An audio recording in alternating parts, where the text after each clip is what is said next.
Experiment.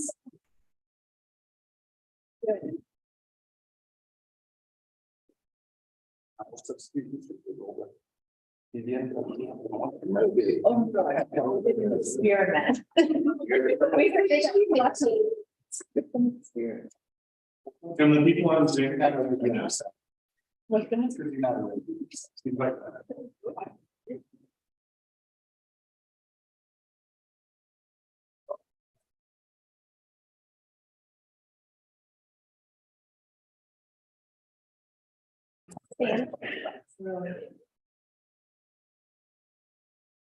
Pop up.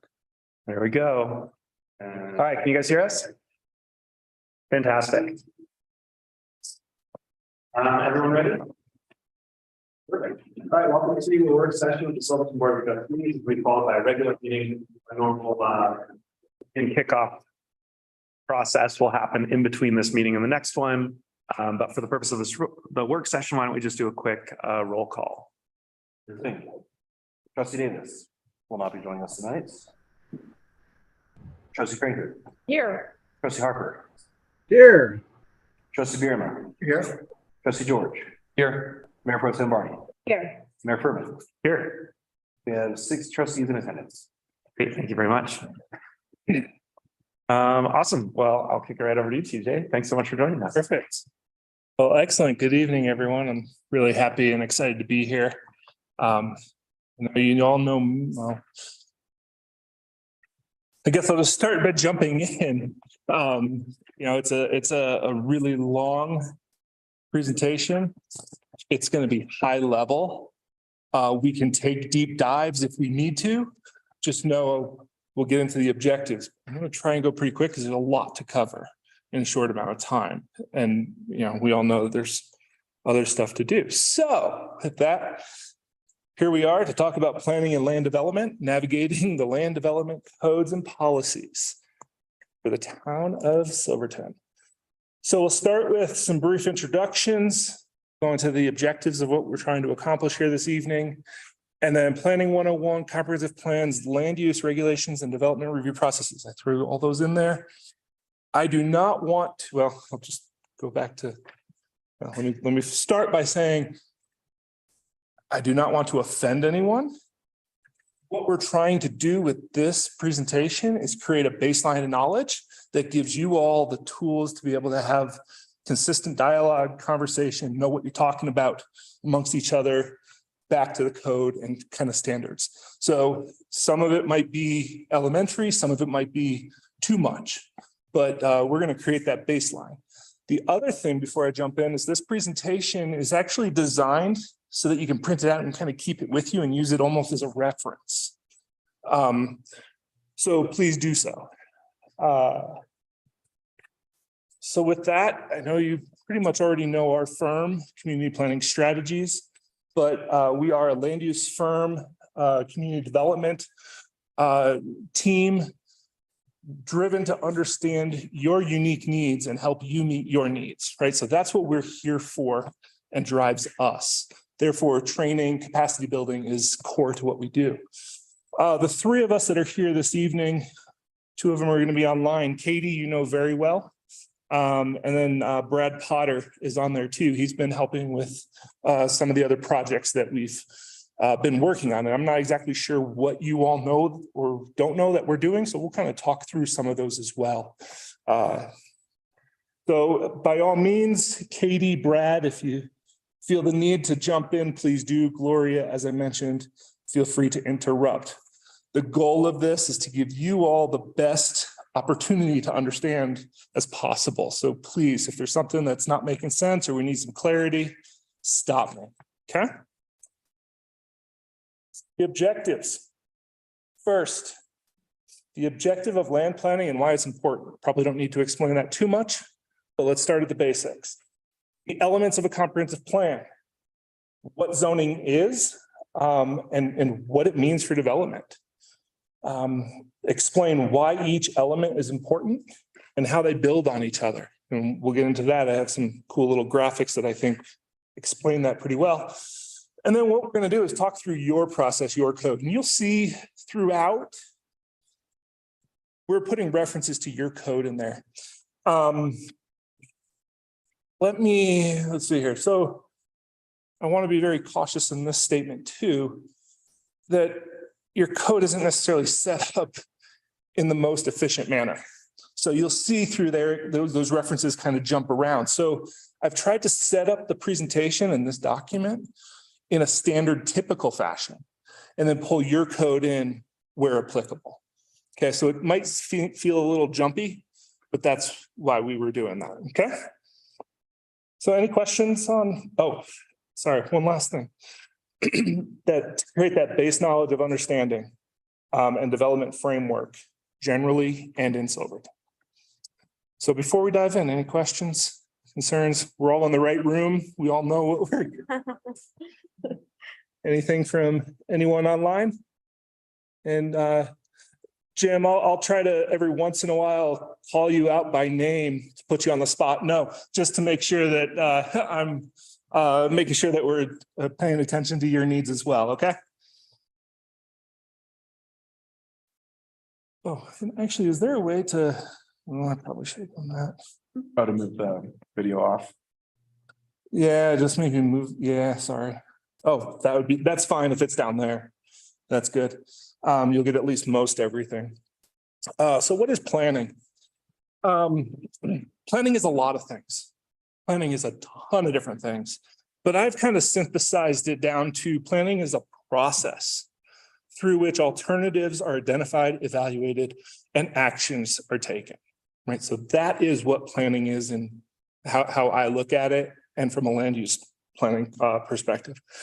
Community engagement, specifically in local government and land use, is absolutely essential to successful planning.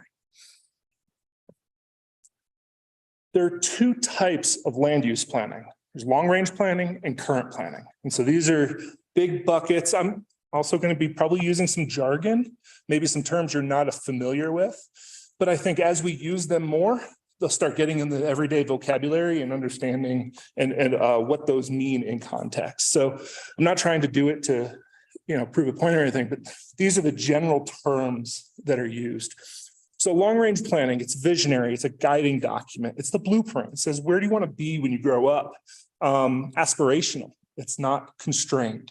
Your compass master plan is that. Current planning, that's your zoning map, your regulations, your subdivision regulations, zoning regulations, the development review process, and then of course the enforcement, and that's law, right? So that's kind of the difference. Long-range planning seems so simple and obvious. Long-range planning is visionary. The current planning is basically law, right? And we'll get into that here a little bit as well. So where does it start? So I kind of like this graphic.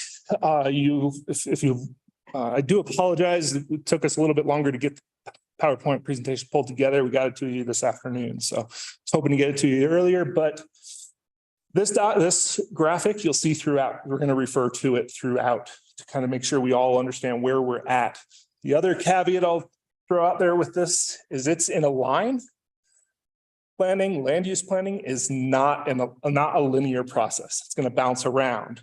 But I think by putting it in a linear fashion, you start understanding what should have come before and what is to come later on when you start evaluating impacts of what decisions you're going to be making.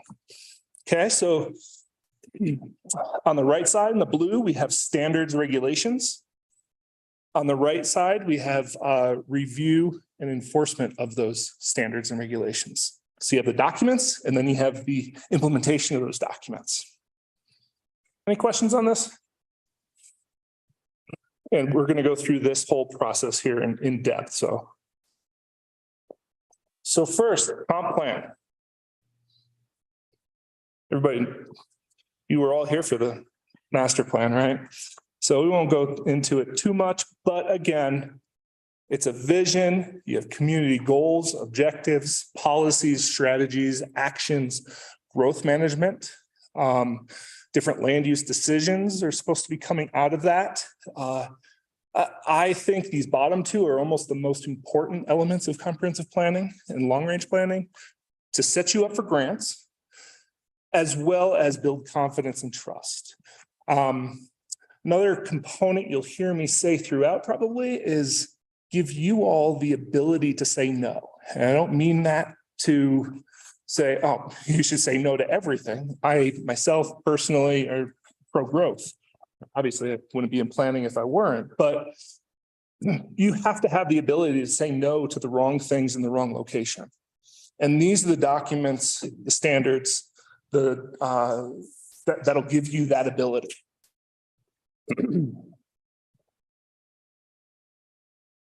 So now I did see Clayton is on, so I want to give this caveat that I am not an attorney. I don't even play one on TV, but there is regulatory framework from a land use side that we want to be aware of that gives you all the ability to do exactly this. So first, the comprehensive plan in Colorado. So CRS is Colorado Revised Statutes. The CRS requires communities with a population of 2,000 to have a comprehensive plan. You're not there. However, caveat there is that if you're using state or federal money to help with that, those are coming in. So we do, it's good practice that when you're doing those, try to address and include all of those items. Again, statutorily, a municipality's planning commission is the legal legal authority responsible for preparing and adopting the comprehensive plan. Most communities have both the boards and the planning commissions do that, but the statutes do call that out specifically. So what's required? The land use map, pretty obvious there. Future growth and housing needs. Geological hazards and constraints, where can growth happen, where can't it happen? Recreation and tourism. This I always found is an odd one, but it makes good sense that, a good portion of Colorado's economy is in recreation and tourism. So it needs to be planned out. Water conservation. This is a relatively new one based on the water plan from not too long ago. Public places, sites, facilities, where's your water treatment plants going, your sewer treatment plants, your critical facilities, things like that. Water supply, that is a requirement in Colorado. And then a 3-mile plan, and we'll talk a little bit more about that. But essentially where that comes from is that in order to annex property into the town, it has to be part of your 3-mile plan, and it has to be part of your land use map. And so that takes your current property boundaries and extends it out literally 3 miles. And that's the area that's in quote unquote your community of interest. And we'll get to that. It doesn't mean you have to get everything within 3 miles, but you can't go beyond that. So when we start looking at long-range planning for municipalities, we start with that broad brush of 3 miles and start whittling away at what can and cannot be feasibly developed or annexed.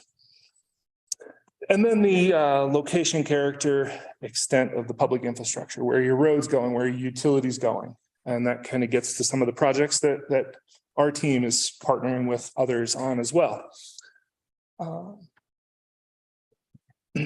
So what's in it? A lot of these elements are in your Compass master plan.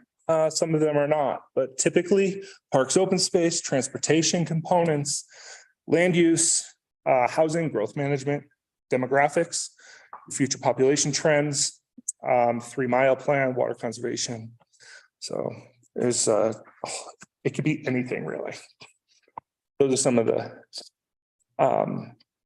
big ones. So now you have a comp plan, and here's a good, right? What do you do with it now? Cool, we got it. Now what? Well, it's going to guide your future decisions. It's going to inform land use and community development decisions, and community development being the community, the people, the social components.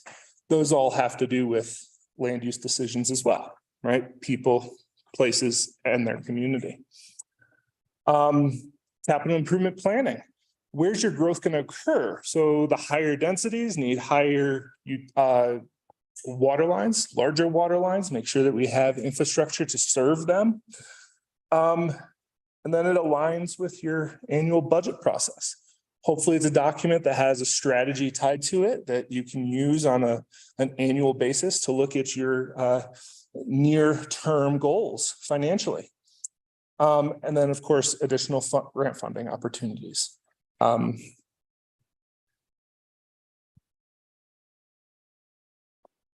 Look at that. Evaluate every 1 to 2 years. Update 5 to 8 years. No one really ever does that, unfortunately, but that's kind of the gold standard. It should be a working document, a living document, something that's always in the forefront. Jim, you sleeping yet? All right, so here's yours, right? This is just adopted last year. Was it about September-ish, right? It's the foundation to build upon. You have strategies, actions, some great ones, and we'll get into those here not too soon, just a little bit, I think. And then specifically the things that we're going to be talking about this evening are this future land use framework. And it's this map over here on the right.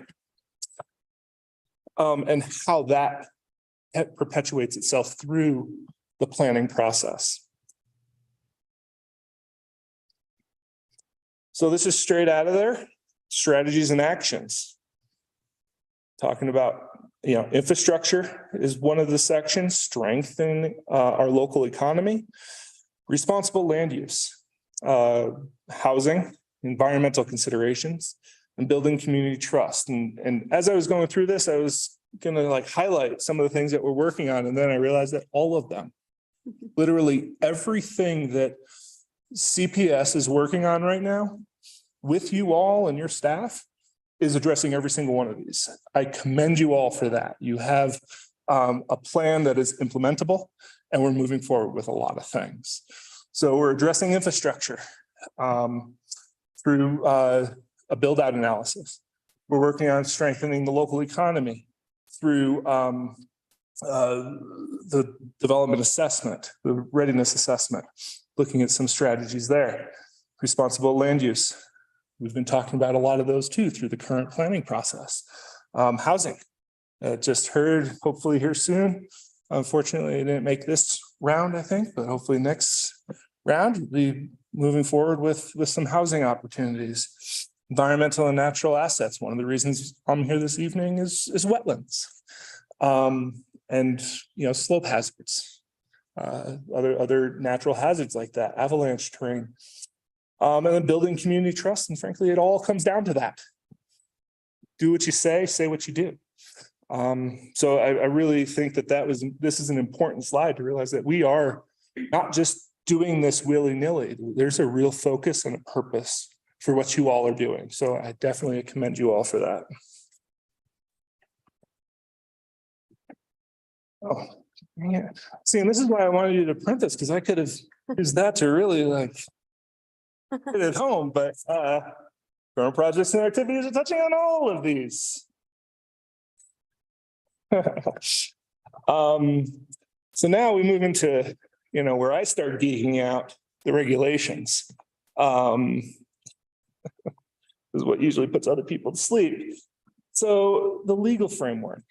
And I think it's really important because, especially hearing some of the conversations that you all have been having over the last few months, just understanding the legal parameters of where you can tread, where you might be getting a little bit too far. So first off, the Zoning Enabling Act of 1924. It's a federal act.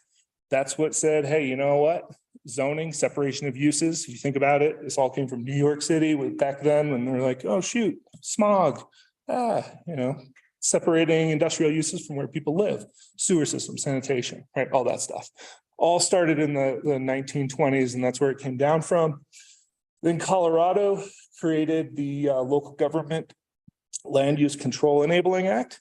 And what that did, I guess I should back up. The Zoning Enabling Act did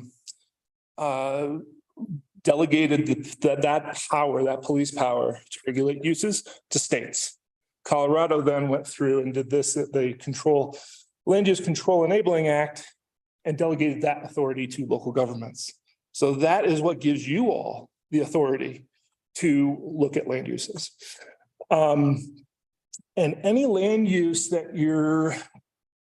is being brought forward, I wanted to highlight this over on the right-hand side here, the U.S. constitutional considerations. Everything that we're really talking about falls into these four categories in general, right?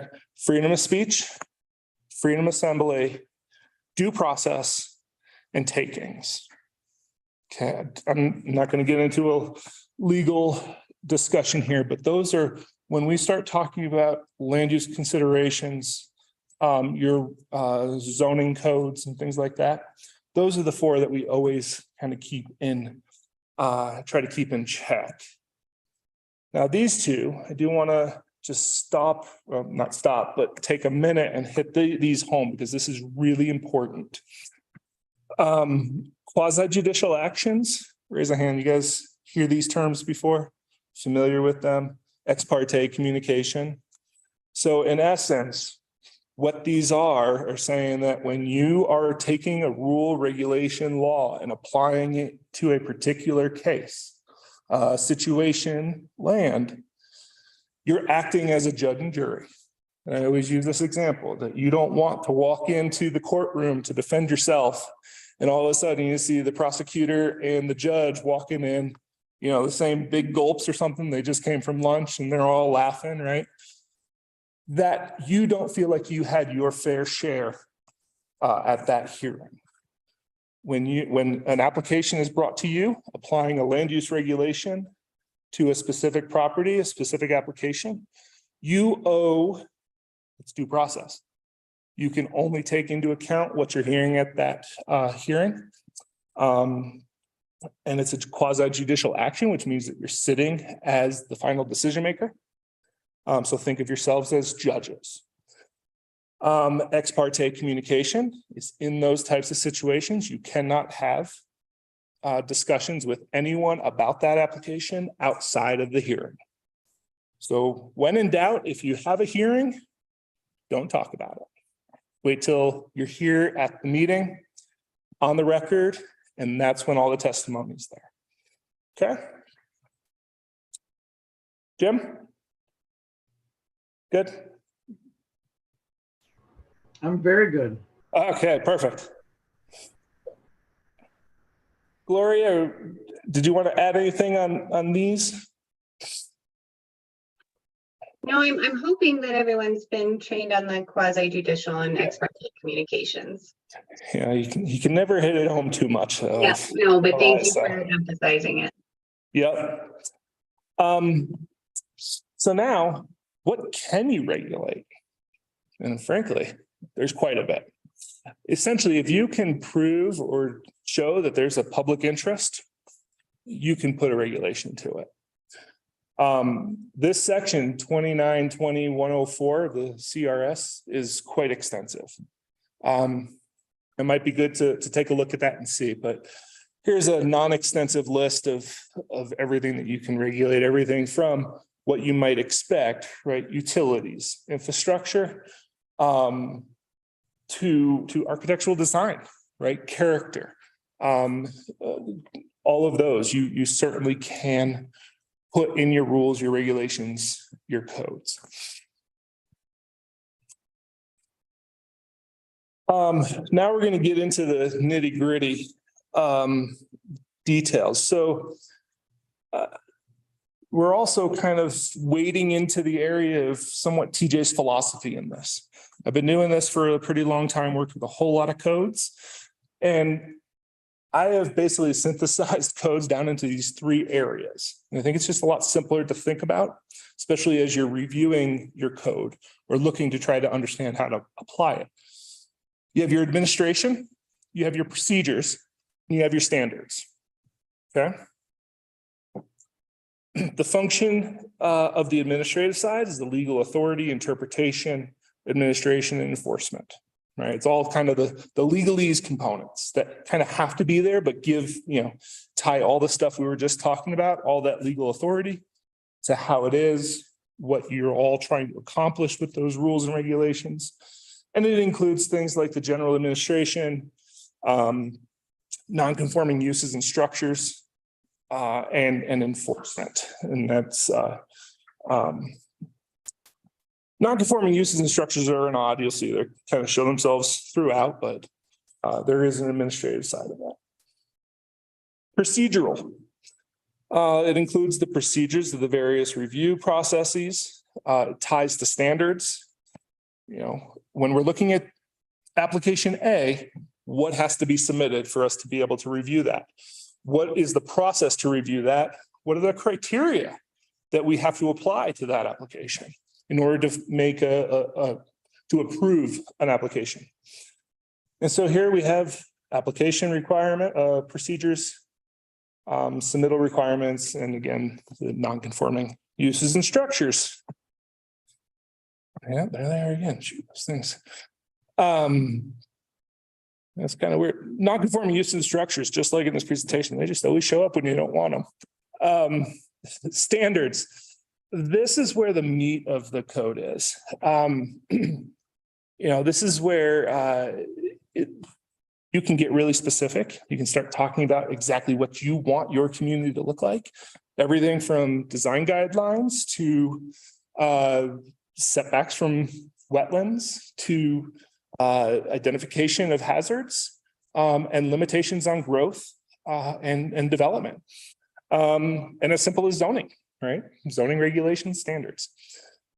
So in here we have zoning districts. Seems pretty obvious, but that is a standard. The dimensional standards. And dimensional standards is the general term, I think throughout your code, it's called requirements in the zone district sections, but I'm going to try to refer to them as dimensional standards, setbacks, heights, things like that. Use standards, development standards, and the non-conforming uses and structures. And we're going to get into each of these. I think that might be, yeah. So any questions so far? Am I doing on time? Oh, goodness. Okay, so here's when we talk about land use regulations, we're talking about this package of different elements. And this was just Katie and I sitting around trying to figure out what Silverton has for land use regulations, and this is what we came up with. Your annexation policies, chapter 15 of the code, zoning regulations, subdivision regulations, building, and then the development standards and specifications for that all under John's purview of over in Public Works, as well as the architectural design standards and historic structures, which is also referred to as the builder's handbook. Sort of, at least that's to the best of our knowledge, that's what we've been able to determine. So any questions yet? All right. I had one, but maybe I don't want to throw us off track. So just If it is, we'll make a note and we could talk about it in a little bit. back on your last slide, as you and Katie were sitting around coming up with that, is there something that you look at and notice like glaring absence or something that we're missing or Not in this general. not? No, I think the big ones, Categories are good. yes. Generally, you're looking at your zoning regulations, your subdivision regulations, design guidelines, and construction standards. Those are kind of the big four, if you will. And so you have it. They're a little bit packaged differently. I'm gonna add a question Sure. to it, like, so it's kind of explaining what can be regulated, but I'm curious of like how we regulate it, like for example, in the past, like to address, let's say, specific land use, we've thrown out the idea of, vacancy tax, but because of other things, it's not a feasible or possible thing for us to do. So kind of that like separation of like, we can regulate these things, but like, how do we regulate them? It's a very good question. We'll put a little bit of a pin in it for right now, because the specific question, I think, is in broad terms outside the scope of what we're talking about. But what we're going to do is we're going to start going into each of these and talking about how it's structured a little at the next level. And so there's certainly ways that we could do that. Does that make some sense? Potentially? If we don't touch on it by the end, let's bring it back up as a conversation. Okay? Excellent. Katie, I just want to reach out to you and see if you have anything at this point. And I can't really see you there, so feel free to interrupt me if you do. I will interrupt, but you're good so far. Okay, thanks. Katie's blessing. So annexation process. I know that this is a potential something that you guys are all looking at here relatively soon too, right? So good to just know. Here. Yeah. So also note the statutes guide your annexation process. You guys are statutory, right? Oh, good. So you do have to follow the statutes in a lot of ways, but specifically the Municipal Annexation Act of 1965 that sets forth how to go about the annexation. So here's just a quick little breakdown of it. You do have application requirements. The big ones are going to be this annexation impact report. So it has community of interest. We talked about that a little bit before. The financial impact of how that's going to come, the impact of the town services, all being analyzed in the annexation. And then it will always include, or at least should always include, an annexation agreement that talks about who's doing what and when, and any concessions along those lines. And then statutorily, it has to have a zoning, give it initial zoning within 60 days of adoption of the annexation. Eligibility, as I mentioned earlier, this community of interest. There are a couple components of community of interest that are spelled out in there, but and then the other is contiguity. 1/6 of the boundary has to be contiguous to town limits. So it can't just be out there, although there are things called flagpole annexations where you can use public rights of way. You see that all over the Front Range where they were going land grab annexations. You got 2 miles of road to big property. So you can get there, but it has to be a series annexation. And then, so there is a finding of substantial compliance component, and I'm throwing just words out there that you can kind of find and see. And then the other part is that hearings have to be between 30 and 60 days of determining that substantial compliance. So there is a shot clock, if you will, on annexation. So that's one of the things that when you go after or you're processing annexation, you want to make sure you got all your ducks in a row because it's pretty quick. Okay. So zoning regulations, chapter 16, we're still in the regulations bubble of this. And now is when we get kind of into, oh, not yet, sorry. Goodness. So the way this is structured, and I'm going to go through it very quickly, these next few slides, because they're all referenced. So this blue, this blue highlight is basically what I'm calling kind of the standard, if you will, the common terminology, and then what kind of falls under it in your classification. If I have something that's highlighted like planning and development down here, it's because something in your code is different than the quote unquote typical. Okay? And just know that's not right, that's not wrong, it just is. And we need to understand how the code is related to itself on how it applies and how to interpret it. Okay, so under zoning regulations, you have obviously your review procedures. These are things like your submittal requirements, the review process timeline, and then your hearing requirements, notification requirements. You have appeals of a decision, appeals to the Board of Adjustment.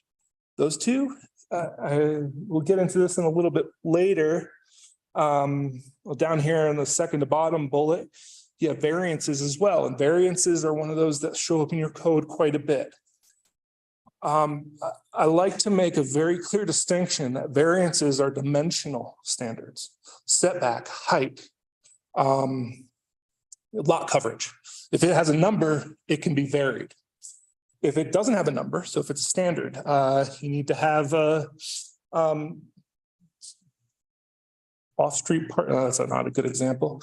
Gosh, water connections, sewer connections, other standards that we're talking about of if you're waiving something, it's either a waiver or a adjustment. That's just how I like to try to think about it, using different terminology for specific things. And trying to be specific with the variances. The last one, the one, obviously this one shows up quite a bit, the uses by special review. That's kind of the big one, if you will. I think those who drafted the original code in Silverton said, you know what, I don't know what to do with it. Let's call it a special review. And I have learned in my time that you don't necessarily fully understand everything, but you know there's a reason for it. Just a little bit, I'll talk about this. Katie and I were talking this morning about this, and like, why do you have off-street parking standards in your subdivision regulations? Like, that is just a baffling kind of thing, right? Like, no, that should be a private development. Why do I need it in subdivisions? But I think we came to realize that, well, maybe it's because snow removal is so important in your public streets that it is a requirement that if you're doing any public improvements, you can't have parking on it. So it's the function of parking as a public amenity or public service rather than a need to keep it off the street, right? So you can kind of always figure out how or why. But sometimes it's a head scratcher. So then planned unit development, just jump into that real quick. You guys familiar with PUDs in general? They were very large in the early 90s, master plan developments. Everything in the Front Range is a PUD, all those 300-acre ranches that were subdivided. Now we've gotten to the point where they're kind of, well, they turn into an administrative nightmare because each subdivision has its own zoning regulations, essentially. And so there's really this strong push to get away from it. When it was developed, the PUD was exactly that, a joint plan, zoning and subdivision process. When you look at something like a place like here in Silverton, you don't have that type of development. It's not functional, if you will, to have both of those pulled together because it's a small lot, small parcel. So what we're trying to move away from, one, the industry is moving away from PUDs across the board and moved into traditional zoning. I think in smaller communities, you're not going to find need for mixed use. Just to say, let me just finish this thought. You're going to see the need for mixed use, but it's always good to have a tool there that there are going to be more options or more opportunities or trends coming about that you might not think of. So I like to have it as a tool in the toolbox, but have it as a zoning tool, not a subdivision tool. And we can talk a little bit more about that, but that's why I put it here. And I want you to start maybe thinking about PUDs as a zoning overlay district rather than a joint process for zoning and subdivision. Yes, Mayor. Kind of resolved everything at the end. Oh, please call me Shane. But you resolved it then, but I wanted to kind of throw up the caveat that we are, I think, somewhat likely to see some PUD applications in the relative near future. For example, like the Loki property has a bunch of like streets, conveyances by the town, I think. And so at some point, if that is sold and is proposed to be developed, that's something that doesn't fall on like the town grid. Right. And reset with whoever develops that would likely could possibly come in the form of PUD. So I didn't want us to like totally write off that. No, and like I said, I think it's a great tool. Specifically here, you're not going to run into the same kind of stuff that was driving PUDs originally, but the things you're going to run into is site-specific constraints. If we start developing up on Shrine Hill, you're gonna need to make some waivers to street design criteria. Right? So rather than getting a waiver for everyone, you say, you know what, we're just gonna create our own. And that's the tool, rather than saying, oh, we want to have, you know, I don't know, 300 acres of flat land. It just doesn't seem to apply. So, but good question and comment. Anything else? Okay. Zoning regulations, or sorry, your zoning districts, here they are. Nothing to say here other than you do have a lot of zone districts simply for your size. And I know that part of the Compass plan was to reevaluate those as well, so. And then on top of it, you have the overlay districts. Not sure what to say with these, but this is what we're trying to understand a little bit more, right? And I don't mean that in other way than it's potentially overcomplicating things, right? If you really do want to make it clear, not easy, right? You don't want to make it easy to develop, but you want to make it understandable for the right things, the right development in the right locations. You have a lot of overlapping things that just make things complex. So again, they're here, they're all great, but clarifying the roles of each and how they interact with each other could be good. Then you have your allowed uses, prohibited uses, and here they're called uses permitted by right. Uses subject to review, you have accessory uses, all within each subdivision, or sorry, each zone district. Then, as I mentioned earlier, the general terminology is development or dimensional standards. It's called regulations, requirements. Each zone district has this subsection, minimum lot area, lot width. And these are elements that to always evaluate, you know, on what you're trying to accomplish in each zone district. You know, form-based zoning is a newer term too. And it gets away from the dimensional standards. There's a note down bottom that there's always a next step, if you will, in some of the zone districts that talk about different dimensional standards for different uses. So in one zone district, if you have a single family residence, the setback might be different than multiple family use. Not uncommon at all there. Design standards. So this is going back to Jordan, your comments earlier of these are the areas that you can put different things, different components, different requirements. When you get into the financing though, the fees, that's where it jumps kind of a little bit outside of here. And there's different mechanisms for the funding and fees component. But you can certainly put in anything pertaining to the land and the requirements of development here. So here we have parking, exterior lights, snow storage, landscaping. Landscaping is another, I'll just call it odd, one in Silverton code. It's kind of scattered throughout, maybe not covered everywhere, and some holes and gaps. And again, I don't mean that, again, disrespectful or in a bad way. As we start looking through, and this is what the development readiness assessment is doing, looking at how all of these are interrelated, because yeah, have it over here in the subdivision regulations. But if you don't have it over in the zoning, when someone tries to come in to pull a building permit, there's no requirements for it unless there's a clear tie between those. So that's what we're trying to identify, that if you really want to do that, great. How do we make sure that we're accomplishing what we're trying to accomplish through the code and making these things tied together? Does that make sense? I saw some thoughts over here. No? Okay. A little. Yeah. Because Silverton doesn't seem like a very landscaped place. So to have it like sprinkled throughout is just a little confusing, but Yeah. it's Again, beautiful.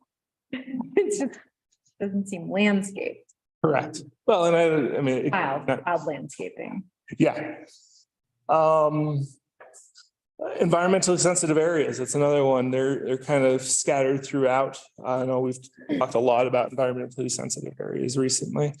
And signs. So you can see up here on the top, I tried to point out where they all are, right? You have a design vocabulary appendix that talks about some of it. Actually, we're not even sure exactly where that is. Section 16.5 talks about it, which is your zoning. Then we jump into subdivision regulations. 17.540 has some of these elements. And then the zone districts each have their own too. And now if you go back to one of those are the three components, the administration, the procedures, and the standards, you can start seeing that when we write new codes, I try to really separate all of those out so that if you want to add new standards, you could do it without having a ripple effect through. Right now, everything is just so intertwined that you can't really twist something over here without having some unknown consequence. And again, that's not necessarily a bad thing. You just need to understand that.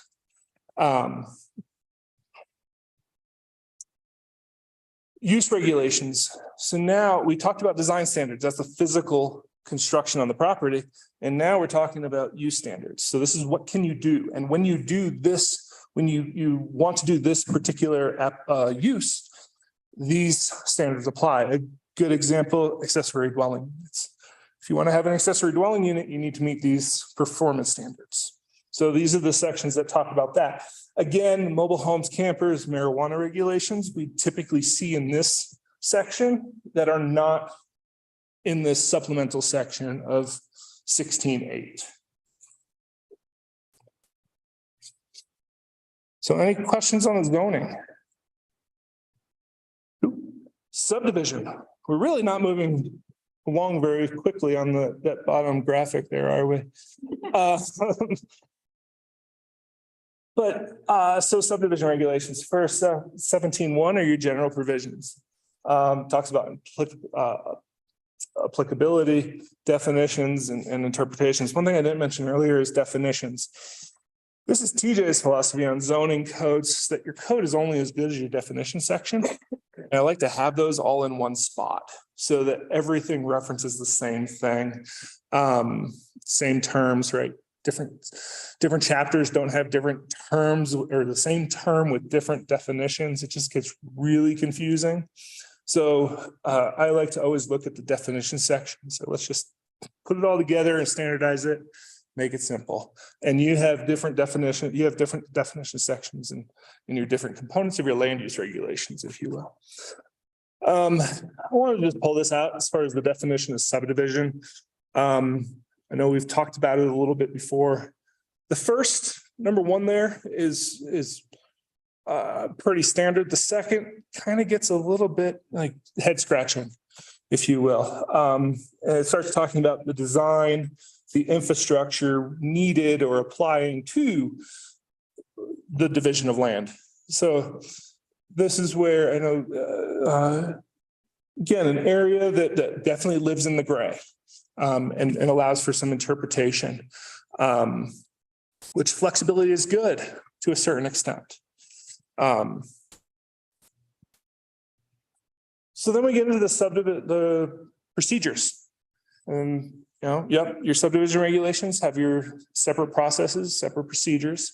And here we talk about major subdivisions. So in general, right, major subdivision is generally a 3-step process, requires what is typically referred to as a sketch plan, and then a preliminary plat, and then a final plat. The final plat, I guess just backing up, final plats are what gets recorded. When you record a document at the county, that's what makes a lot buildable, saleable. Until it's platted and recorded, you cannot sell it, you can't build on it, things of that nature. So that's the caveat with all of these, or the end goal is how do we get it recorded to be able to sell it or develop it. So typically a major subdivision, sketch plan, preliminary plan, final plat. The the subdivision regulations, or I can't remember if it's 7.1, maybe it's 17.3. But the outline development plan and pre-application meeting are one and the same. It's essentially your sketch plan. But when you talk about your major subdivision or your subdivision process, it doesn't include this first one. So again, it's just when I was scanning through it, it was like, oh, they don't have a sketch plan. And then I read on to 3 pages later, and it's like, oh, there it is. So it just as it flows, as it reads, the organization of it, it's not necessarily standard. Minor subdivision. It's one that we don't have in the code, and that's essentially a combined process. It takes there's some standards to it. It's a little less complex. Usually has a area limit, number of lot limit. No right-of-way dedication, no infrastructure needed, things like that. You can kind of put in the caveat of what a minor is, but it's a kind of a fast-tracked platting process. Re-subdivision you do have, that's lots that were already platted and you're re-subdividing them. What you don't have in looking through this, and I think this is correct, right, Katie? Everything else kind of falls in re-subdivision. That's kind of your catch-all. We like to break out things into plat amendments, condo, townhome plats, and lot consolidations. You can get a little bit more specific on some of those because, a lot of what we're running into now, townhomes, condos, those are affordable units. But if you're requiring someone to go through a full subdivision process, it takes a lot of money, if you will, and capital to get to the point of creating that lot for sale or that unit. Because like I said, you can't sell your townhome lot until you create that lot. So there are financial reasons to look at some of those to make things, make units affordable. TJ, Sure. our current code, if you're doing condo or townhome subdivision, folks do have to go through the major subdivision process. Typically. Go ahead, Katie. Yeah, correct. Instead of having a separate category and process for condo and townhomes, there is no extra new different category like is commonly seen. Yeah, so the outcome is potentially it's more complicated or more expensive. Yep. So it's harder to build the things we might want. To be very blunt, it is hard to build affordable housing if you need to subdivide. Right, it's soft costs. Then we talk about street vacations, plat vacations, and here it is, variances and modifications again.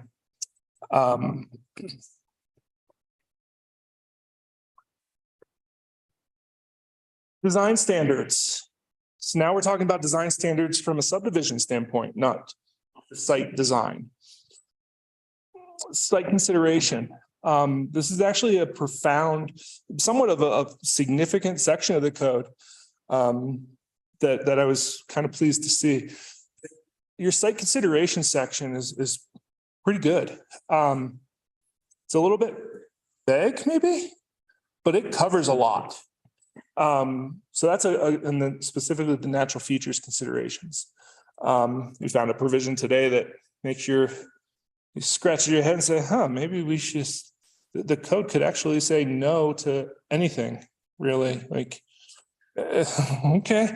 And when you start playing through some of those things in your head, I never like to live in that much gray. When you start seeing contradictory provisions that really make you wonder what the ultimate intent is. This section talks about your street alignments, your connections, utility alignments, where are they going, how are they connecting, what size do they need to be, blocks versus lots, and just a side note on the blocks. So a lot of the stuff in the blocks comes into fire protection, really. So we'll see places that the block can only be 600 feet because the fire department historically has only had 300-foot hoses on their machines, right? And or 500, right? So they can't go the full block, and it has to do with hydrant locations too. So there's no real rhyme or reason, if you will, but except for fire, emergency response, stuff like that. lot design layout, make sure you have site distance, access points, things of that nature when we start talking about subdivision design standards. Gets a little bit wonky because we're talking about zoning regulation design standards. We talk about subdivision regulation design standards, and then we talk about earlier the design standards for your construction. How much base material, what's the compaction, right? So there are multiple components using the same. So when you hear design standards, you always want to know what role or what document are we talking about. Required improvements. So then we get into subdivision improvement agreements, your completion, your guarantee of completion, that's your surety. You know, if you have to put in public street, how do you make sure that it's funded by the developer? Talks about street improvements, public improvements. So here's the one I was talking about earlier. Your off-street parking, your landscaping, your signage as a public improvement. So I think we figured out the off-street parking. Still a little confused on landscaping, signage, but again, you know, most communities actually early on never had zoning. They only had subdivision regulations. So maybe that's where it came from. Just threw everything in there originally. But anyways, here's kind of the layout there. Land dedication. Again, I don't know that this is necessarily desired. Maybe it is, it'd be great. But the code currently requires no less than 10% to be dedicated for parks and recreation of any subdivision. You're quite a bit around here. You probably want to use that for affordable housing. I don't know. Fee in lieu. So instead of that, you could pay for it, right? The developer can pay. So that's always good to have. And then for land dedication, there's always going to be an agreement between the property owner, developer, and the town. So anytime you see an agreement in here, there's always room for negotiation. So that's always good to know. Okay, any questions on that? Now that was the meat of it. I'm going to go through, I said this already. I'm going to go through this really fast though. So these next slides, I'm going to take what we just talked about and apply it to a new process. So this, if you will, takes the process we just talked about, right? Your regulations and your standards, and how do we apply it? So these are your application types. This is where I said earlier, we're going to show this in linear fashion, but it does not. In general, you start with the annexation, you start on the left and move to the right. That's the general development process. Annexation, then you subdivide it. Side note, plat is the legal term for subdivision. So we kind of use it. So sorry for the nomenclature there. Annexation, then you subdivide it, and then you take that parcel and you apply zoning regulations, and then you apply those standards, the design standards, to a specific piece of land. And then you could do construction documents. Construction documents apply to public improvements. Building permits apply to private improvements. Okay, so when you see construction documents, that means that there's some type of a public improvement, road, water, sewer, drainage that's going on. Okay, Jim, good? Excellent. Okay. So this is very oversimplistic representation of the current process in Silverton. Application submitted, staff report, planning commission review, then the board. There are provisions littered throughout that say that applications need to be approved within 30 days. If they're not, they're automatically approved. So that is the guiding provision, if you will, from a staff perspective, saying, uh-oh, we got to hurry up and get this. We've talked internally about, well, maybe we can apply different things to that start point. Not so much the application, maybe it's completeness, maybe it's some other trigger point. But just so you know, that's kind of one of the key factors when we're looking at an application. that there are provisions like that. So Katie and I'm pulling you into me. So if we go down, we're going down together, Katie. We like to recommend this process. And the key here, those green circles are kind of the added, starts with a pre-application meeting. You do have that somewhere in some application types. Then you get the application submitted, then you do a completeness review, and that completeness review is the one that allows you to make sure that everything is submitted and the documents are there. Then we go to referral agencies, and referral agencies mean water provider, sewer, utility providers, sheriff's department, state, federal agencies. Make sure that we're getting all of those review comments in, fire districts, protection agencies. And then we always like to be sure to write in this cycle back and say, you know what, until you meet all the standards, we're not going to go forward to the board or planning commission. Because what it does at some point is planning on the dais. And if it's not ready to go and we're planning on the dais, we all probably have better things to do than that. So let staff work through that process before it gets to the public forum and those public entities. So again, we're kind of away from here. I'm not necessarily, I will stand here and suggest this, but it's not something that's immediate. And I think it's just something to think about, because I think we have some leeway to interpret the current standards a little bit along this line too, that we've talked about internally. But I wanted to throw that out there as a thought. Any questions on this? How does that process align with the time frame of that 30-day in the current one? Like, does that look like 30 days to you, or does that look like 6, or what is it? So that referral period, 21 days. Okay. Right. And so you're looking at generally 45 to 60 days. So it would extend minimum. that. But what I was saying we could do is we could always say, maybe we don't apply that 30 days until after all the referral comments are addressed. Right. Just shift the 30-day trigger point to where the application can be more thoroughly reviewed. Correct. Now, if you will, play it out a little bit differently, that you rush. This is what I call a front end heavy process. Yeah, right, exactly. As opposed to, oh gosh, okay, let's just continue it until we get it all figured out. Right. And I will say that most developers have no problem with this as long as it's clear, as long as it's understood. The timing is not as much of an issue as the predictability is, right? Because what strikes me with this is there might be more time in the front end, but it really potentially takes time on the back end because it's not public meetings that don't have everything in place. Correct. That gets sent back and forth and is, not an efficient use of all the both board, planning commission, trustee board, all of the board or staff time. So, or applicants' time. And that creates a better product for everyone in the end. Right. And clear process for the applicant, because they're not going into planning commission meeting or board meeting, like, we don't really know what's being expected of us. Yeah. But they're going to ask us.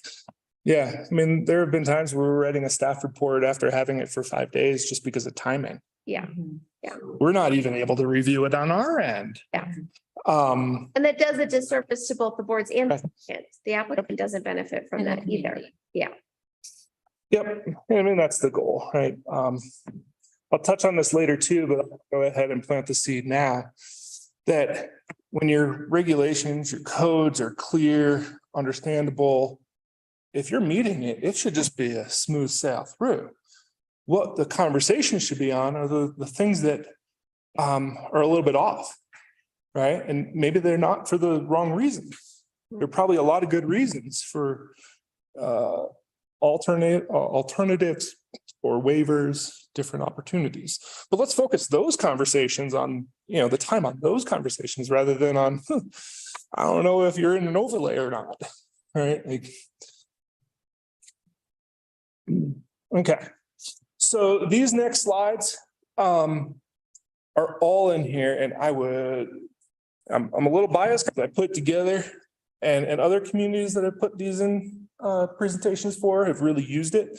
Actually had a couple of jurisdictions who like these slides printed and added to the packets when different applications come in, because on the bottom there, you'll start seeing where it fits. And we'll go through each of these slides I think there are 3 for each type. So the annexation, we talk about what's the objective of what we're trying to accomplish with this process, what documents are reviewed, and how does it align with the rest of the application types. So I'm not going to go through it all, but just know that this is there. And then the second slide for each application type, we do this quick little matrix. And here's where your ex parte communication comes in, quasi judicial, right? So is it a legislative or a quasi judicial act? If it's legislative, that means that it's applying to everybody across the board. If it's quasi judicial, we now have a public hearing and we need to be very careful. Annexation, zonings, both, because of the different processes within. But then we have the role of the Board of Trustees, Planning Commission, and staff there. Then we get into the subdivision. What's the function of it? What documents are we looking at?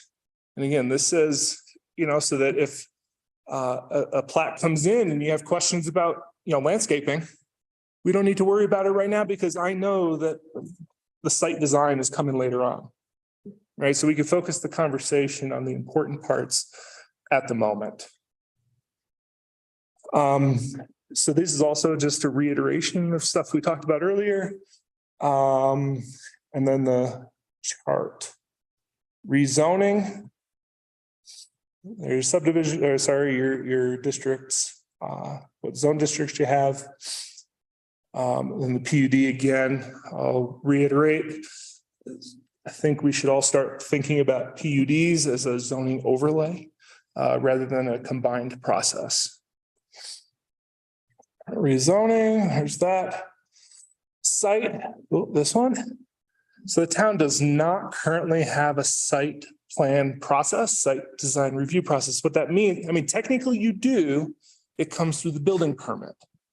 But what that means is that when somebody's trying to design their trusses and their snow loads, they're also trying to figure out their access point, their lot coverage, their setbacks, parking requirements, whether or not they're in an overlay district.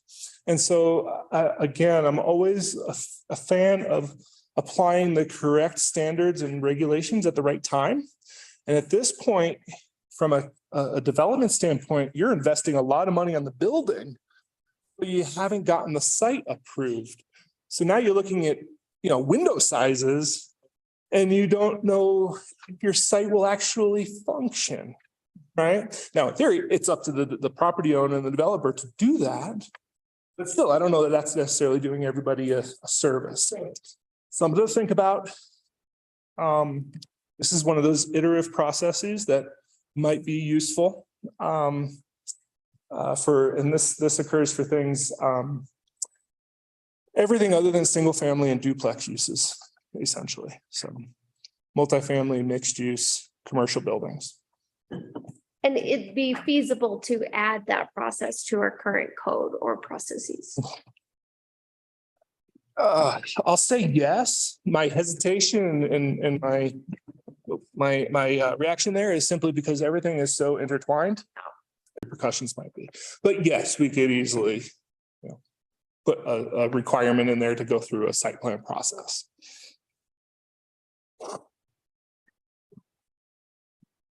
And so here again, we're throwing this out there, understanding the current climate in Silverton, that maybe this is a planning commission decision.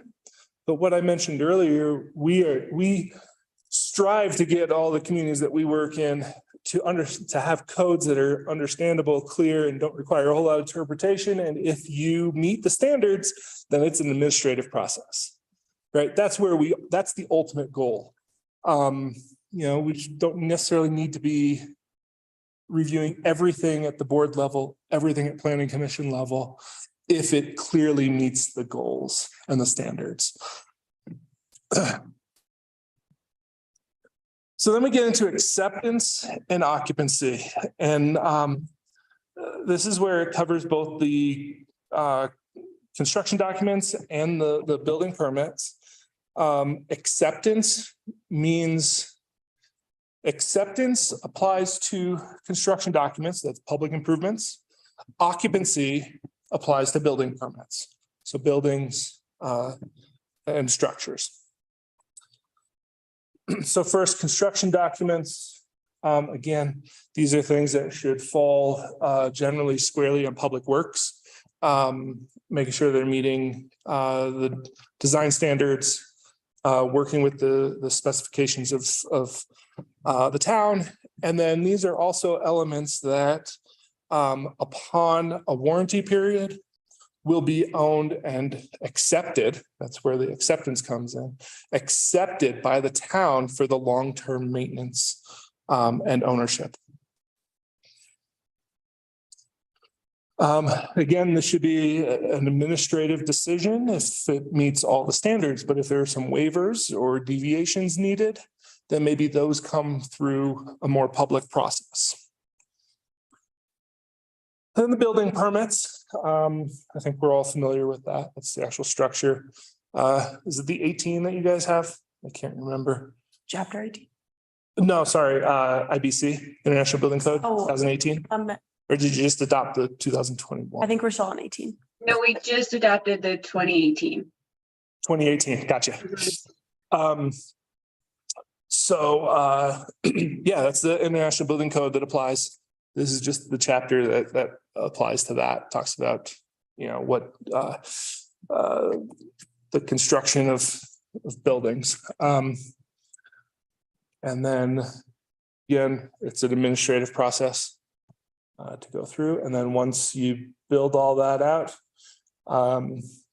you get acceptance and you can move into your home, start living. If you, for the public improvements, you now have a water line that is yours on your books as an asset or a liability. And again, acceptance occupancy is an administrative decision. Deviations, and this is a section I never really know where to put in a presentation, so I just throw it there at the end. Deviation, so there's ways to deviate from everything we just talked about. I think I've mentioned it here before. Appeals process. You should always be okay with an appeals process. That's how you start understanding how to interpret and apply different regulations. So the first here, though, is a variance, right? As I mentioned. To reiterate, this is a dimensional standard. You have variance, the term variance used for waivers and deviations. Ooh. All right. So that's one element. Again, your code uses variance often. So you just have to be aware of what you're talking about, what process it is, and what you're varying from. This, though, goes to the Board of Adjustment. And actually, I should have looked at that. Is that the Planning Commission or you all? Board of Adjustment is a separate. It is, okay. And good, you have it. Yeah, it's several people. The mix. The board, Perfect. several people from the Planning Commission. I am a proponent of having it as a separate entity just because it takes on such a specific role. Kind of another in this regard, when you think of the Board of Adjustment and why it's a little bit different, is it jumps into a little bit more higher level of scrutiny on the legal ladder, if you will. An appeal of staff goes to the board, an appeal of Planning Commission goes to the board, an appeal of the board's decision is a Title 106 action, right? I don't know exactly what it is, but it goes to district court. An appeal of a Board of Adjustment decision is a 106 action as well. So it's a one and done, if you will, at the town. So you have to be careful in your findings. Your scope is very clear, very narrow. If you have a variance for a fence height, all you can take into account. You can't take into account the color, the character, the setbacks, the use. I thought the Board of Adjustment only dealt with, or the only one that we've seen was rezoning, and then the only reason that we could make a decision on their behalf was based on hardship. Correct. That is exactly it. So you have hardship and that is exactly, I suspect it probably was an appeal. Hopefully yeah. And so basically from an appeal standpoint, you can only change if it was egregious, right? Or you missed, there's new information that came out from a variance standpoint. And that's why I want to be very clear that it's a dimensional standard. You don't want to be using variance for everything because yes, you have to prove hardship. That's, if not impossible, very difficult on a greenfield development, vacant piece of land. So yes, the hardship component is the biggest component when it comes to the Board of Adjustment role. Bless you. Thank you. Oh, look, we're almost there. Enforcement. Now that's why we do everything we did earlier, right? Your comp plan, your regulations, your site design, your development standards. All of those are leading to your enforcement, right? What's a rule if you can't enforce it, administer it? So I won't say this is a unique CPS approach, but there are definitely multiple approaches to enforcement. What we like to suggest is this cyclical one over on the right, where it's this never-ending cycle of reevaluation, education, updating. I like to say if you're doing a whole bunch of conditional use permits, a whole bunch of variances, if your code is not, if you're always kind of wondering how to apply the code, that means that the code is not meeting the market demands, the trends that you're seeing in your community. And that's why you go through the comprehensive plan update. Let's look at our vision. Let's see where we're going. And then the next iteration from there is updating your rules, regulations, your standards to align with those. So, we're kind of here between the evaluation process and you're updating the ordinances somewhere in there, right? That's kind of all that we're trying to do with a lot of these discussions. So I think that is it. I definitely overstayed my welcome here this evening, at least up here. I'm sick of hearing me talk, but there we are. I guess, Katie, I didn't remove our apostrophe from here. So here you go.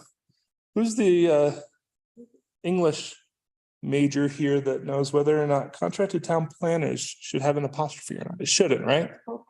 Yeah. I was like, well, there are multiple of us. The one early on, I took off. Forgot this. All right, well, that's it. Now, time for questions, comments.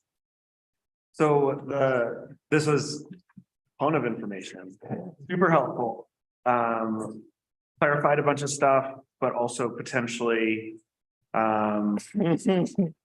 made some things gray because the presentation included kind of an overview of best practices, not just what we're currently bound by. And I think one of the things I was hoping we could spend like 5 or 10 minutes talking through is with the adoption of the master plan and the acknowledgement that our current codes don't necessarily meet best practice standards or align with the master plan or align with the policies the community is asking us to aim for.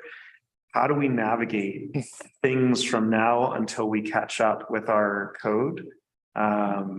So that we either don't, because it seems like we're in this weird pickle of following our current code and ending up with results that don't match our current policies or goal policies. Or we find ways to navigate around the code, which we really shouldn't be doing, in order to have outcomes that match the community's desired policies. So what do we like? And the answer doesn't seem to be just stop everything indefinitely until we catch up. So what do we do? Is that a question for me? Okay, well, With a lot of, I'll start. For us.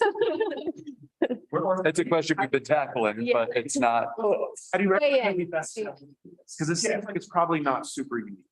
Right, I'm sure you've seen this in other communities. Correct. And so Gloria, I'll take a initial stab, and if you want to jump in or correct me, by all means, go for it. This is just my opinion and some of the stuff that we're working on to get to that exactly. There are at least three things going on right now. There is a build out analysis that is being done by a CU Denver grad student that is looking at under the current regulation.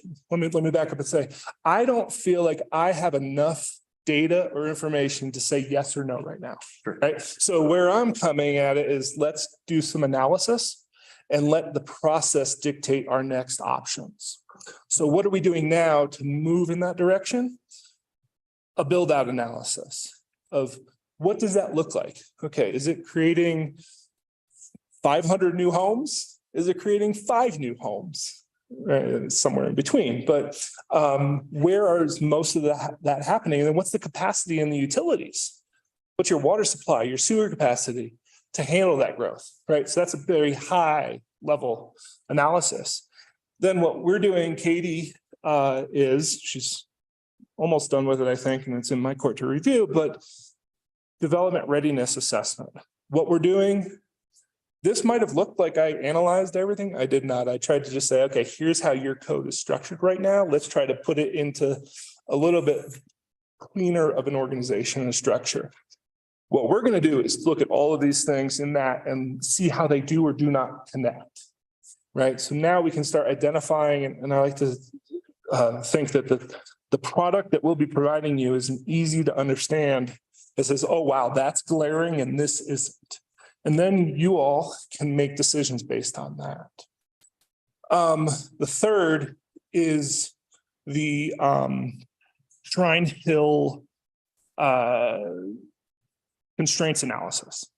So it's sort of that sub area plan. It's the first analysis of that. It's what we've talked about with the Roberts, the Gibson property, the road extension, sorry. So is that pigeonholing you into something? Our team is looking at that from a natural constraints and what does that look like? So we'll be having that with there too.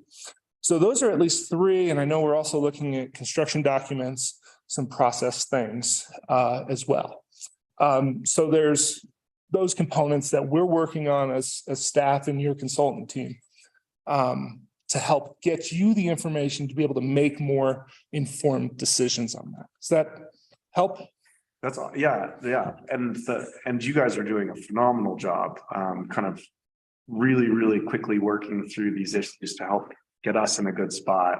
But I guess the question is, like, we still have meeting tonight, meeting in 2 weeks, and is there any best practice advice for how we navigate these issues in the immediate term? There's always the moratorium, right? I know we've talked about that. We are talking about that, trying to do some due diligence on the backside to help if the conversation goes there. I don't think you're getting a recommendation from staff to move in that direction. And I think the reason is that I don't know that it feels ominous right now. We have enough tools, especially now as we go through it. Yes, it's scattered. Yes, it's confusing. But as we start working with it more, we start understanding how it's constructed and can apply things a little bit better. So I don't know if that helps. Until we're able to do all of these things and clean it all up, we are going to be living in this gray area. Very much more gray than planning is in the gray, right? But it's going to be a little bit tough conversations, right? So, but at least I think me, my team, Lucy, Gloria, John, Clay, we're all really starting to gel, I think, and start to understand how the code is working and what some of the guidance is to help navigate and guide that as well.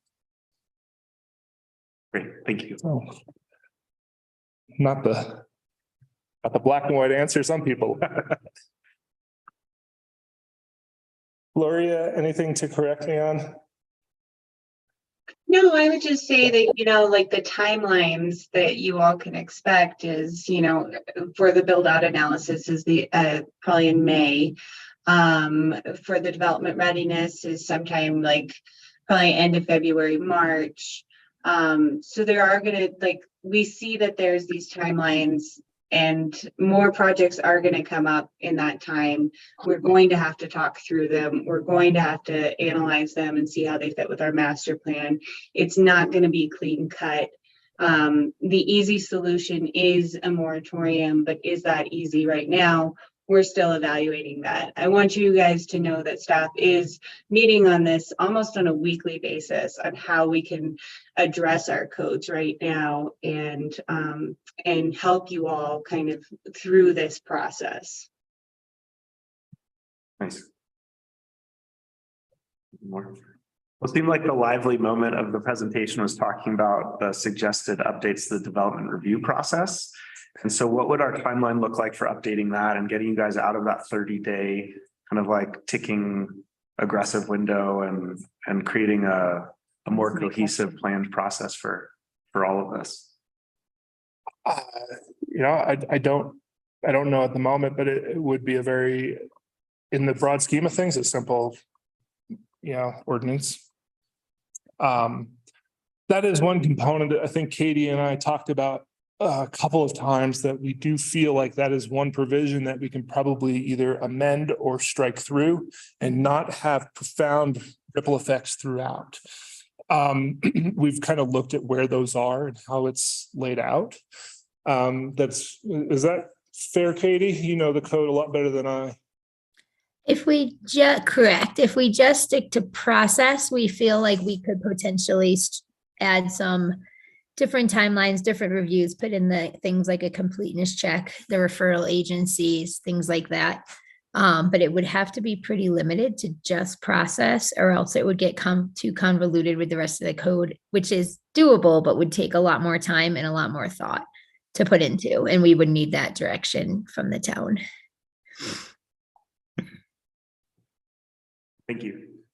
I think, yeah, I like hearing that there are potential options like that to make things a little bit more streamlined, even if you're adding more steps. Because again, it sounds to me from what you've said, and you didn't completely come out and say that, well, you did kind of say this fully, TJ, but currently it is hard to build some of the things that we all have said that we want to build. Like our code does not necessarily align with our master plan and what the community is asking us to do.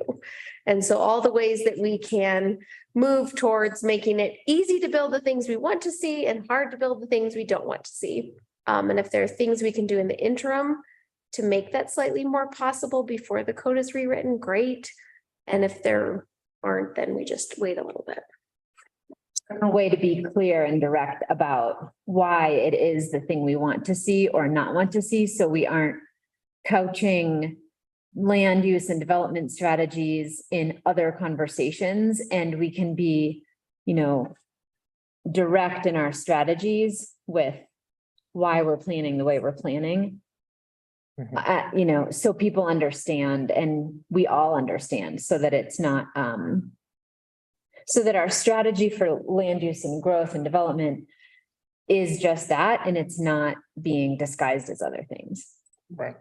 Or finding loopholes in codes or barriers in codes, either way, that's just not a very helpful strategy. Whack-a-mole approach. Sometimes the code looks like that.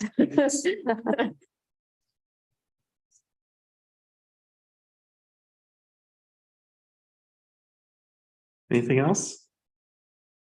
Sure, I'll think of a bunch of things in like Yeah. an hour. Sure. It's great. This is I still liked what learning. Jordan was saying, like, again, the idea of what are some of our other tools besides, and this is more of a free-form discussion, but what are some of our other tools besides like making it easy to build things to actually help with some affordability, right? We have a lot of homes. There's a lot of housing stock in Silverton.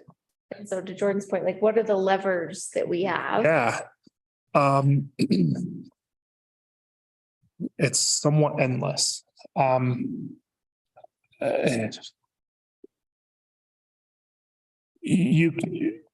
you say yes to something, you're always saying no to something else, right?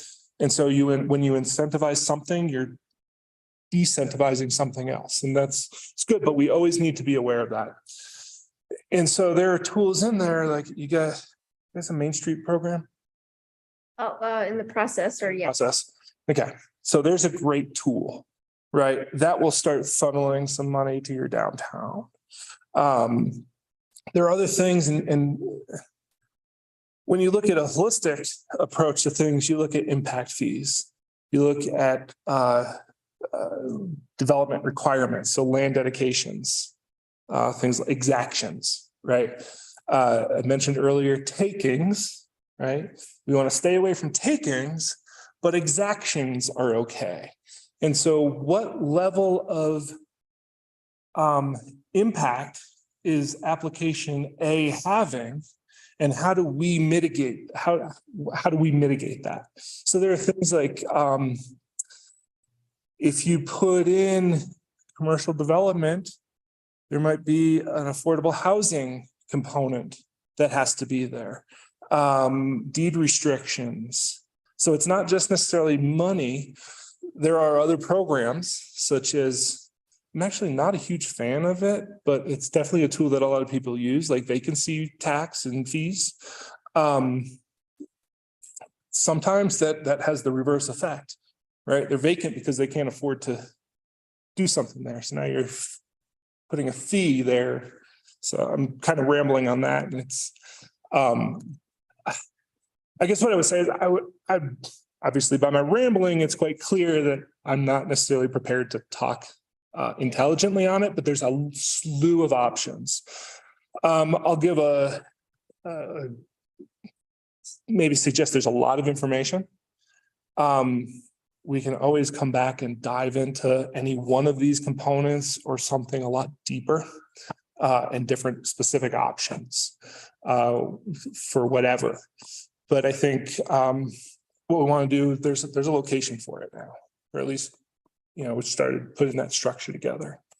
And then we could talk about how and what goes where. And TJ, if I could just add to that, one thing that is going to come before the finance committee this month is the idea of a pass-through policy.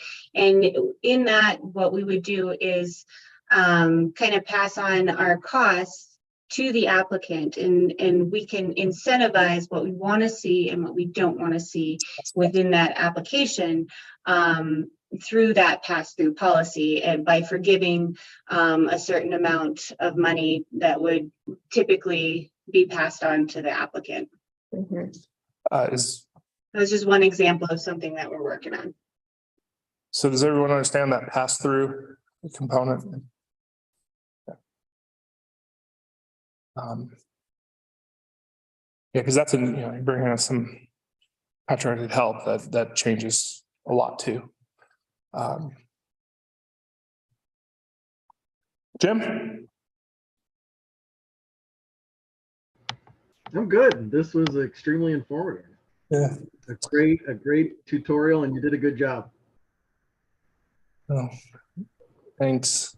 I know it was a whole bunch of information, and I would suggest if anyone has questions, feel free to compile them, send them. We're here to help any way we can. Lucy's more than capable as well. So hopefully we're establishing that baseline knowledge, understanding terms, and we can start building pretty solidly. And that's not to say you're not there already. So Katie, anything that I missed or you want to add? I think you covered it. I was gonna just make a few points since we have a couple minutes. One of them being just simple, like when you ask about affordable housing, the code language today honestly makes it difficult because ADUs, accessory dwelling units, are a great way for people to add that little bit of an extra unit on an existing structure for a cheaper cost sometimes than building new. However, when a town requires every ADU to be a use subject to review, you're putting a larger timeline and burden and financial cost on someone, which is basically disencouraging them from doing it.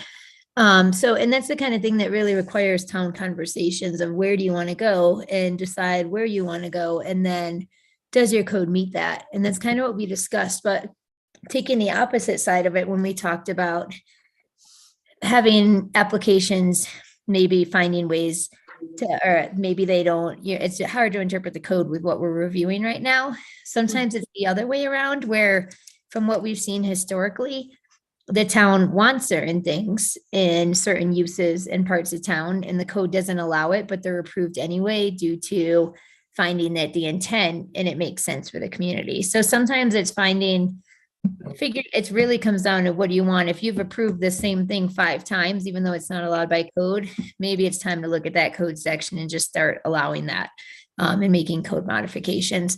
So it does come down a lot to looking at that compass plan. It had a lot of good ideas in there for the code revisions and modifications. And so it kind of goes 2 ways as far as, is it giving you standards to review? And also, is it meeting what you want as far as use is allowed, use is not allowed, things like that. Checking my notes because I had a few things. I think that was the biggest thing, was just kind of pointing that out and kind of going back to that compass master plan. Like TJ said, it has a lot of really good starting points for the town to be looking at as far as things that could be done and modifications that could be made if they're wanted.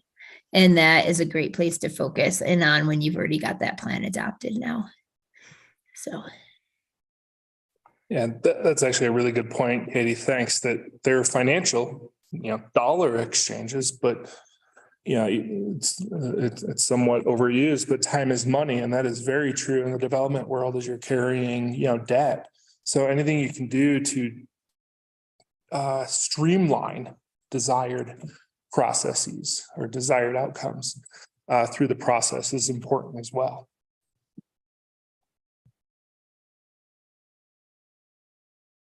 Awesome. Thank you very much. The Silverton community is very lucky to be able to rely on the expertise and knowledge of CPS, and you guys are really doing an awesome job. So thank you. Awesome. We thoroughly enjoy coming up and hanging out. So my whole family was here for the weekend. So definitely enjoyed it. Well, thank you all so much. And a little bit more time before your meeting. Great. Okay, so we'll take a 18-minute break and we'll start back up at 7. The work session.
You would have loved it. It's 7:01. I'll tell you after the meeting. So for those of us that would like to do the pledge of allegiance, let's stand up and do that.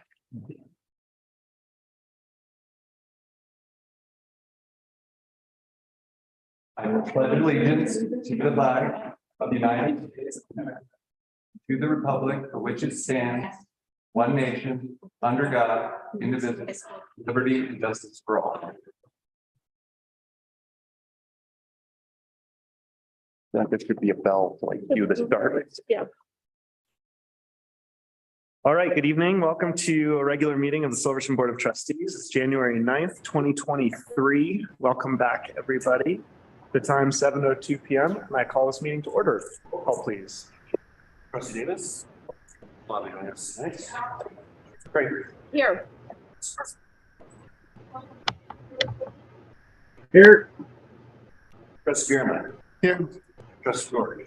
Here. Mayor Pro Tem Barney. Here. Mayor Vernon. Here. And 6 out of 7 trustees here tonight. Thank you very much. Do we have any staff or board revisions to this evening's agenda? We have no staff revisions. Okay, great. Oh, What about me? Nate? Slight correction to the consent agenda item 5D and 5E. They should be February instead of change. Thank you.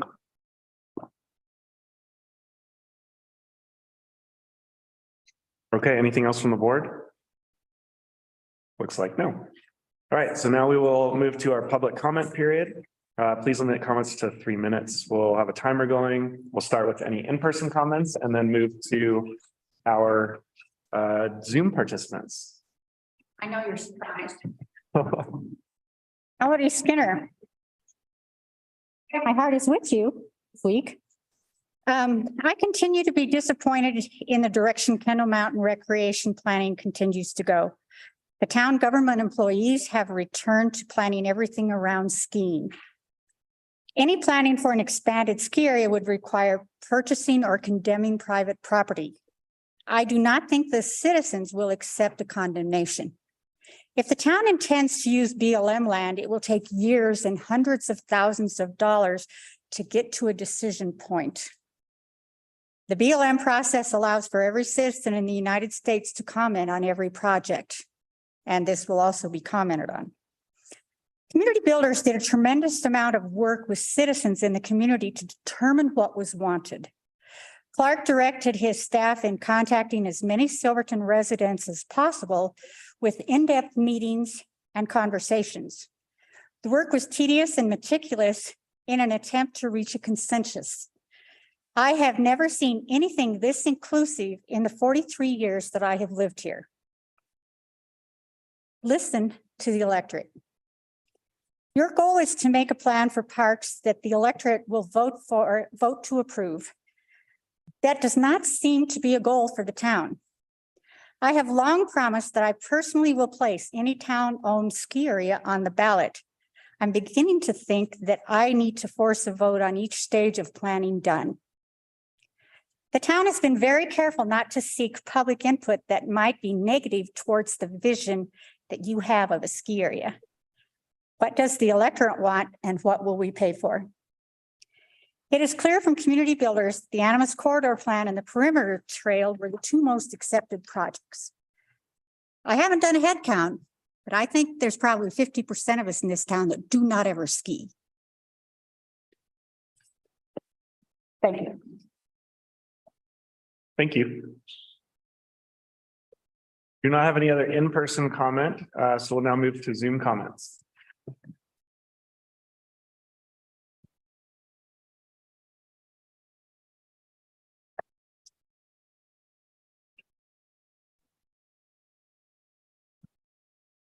Hi, my name's Lindsay Richter and I'm a Silverton resident. We just built a house here about a year ago, and I've been coming here for 5 years. And I have a really vested interest in mountain bike skills area at Kendall Mountain.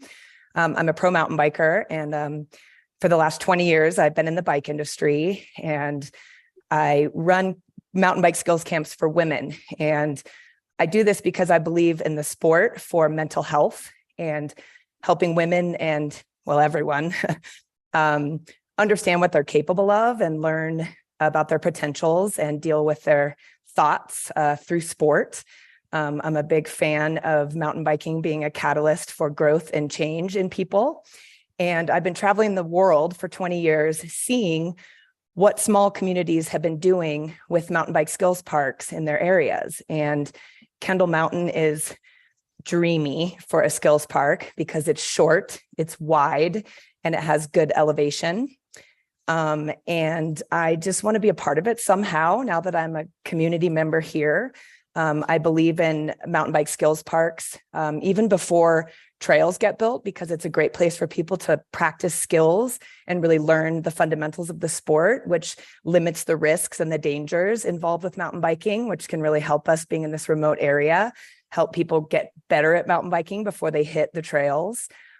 Community building events at mountain bike skills areas are amazing. I've seen what they can do for communities and families and friends and fundraising events and race events. And I can present something if everyone wants to see it at some point to make it a little more clear what that actually looks like, a mountain bike skills area. They're not super hard to build. I've worked with IMBA for many years, and I know the value of going through independent trail builders and not using big organizations as the middleman or woman. And I just wanted to kind of put it out there that I'm willing to be a part of this because I have a lot of expertise in building skills areas, and I think it could be a really big asset for this community. I personally want to bring 70 women here to coach a skills camp, and my big platform is to help women and kids see that they are welcome in these sports and that they belong in these sports and that these sports don't have to be scary and intimidating. They can be very welcoming and family oriented. So yeah, I'm just kind of putting it out there that I would love to be a part of this project in some way, because I think I have a lot of expertise and a lot of knowledge in how to build something really amazing that probably won't cost too much because you can utilize the dirt on the land and wood in the area. And I think that it would be really fun to be a part of a project like this that could really bring in a whole new crowd in the summertime. Thank you. Thank you. It doesn't look like we have any other public comment at this time, so we'll close this public comment period and move on to the next item on our agenda, which is new business item 4A, Southwest Colorado Rural Philanthropy Days sponsorship request. So the Southwest Colorado Rural Philanthropy Days will be held June 7th through the 9th, and they'll be making an appearance in Silverton. They're currently requesting $1,500 in sponsorship. This isn't budgeted in our 2023 budget, but we could find room if the board would like to prioritize this.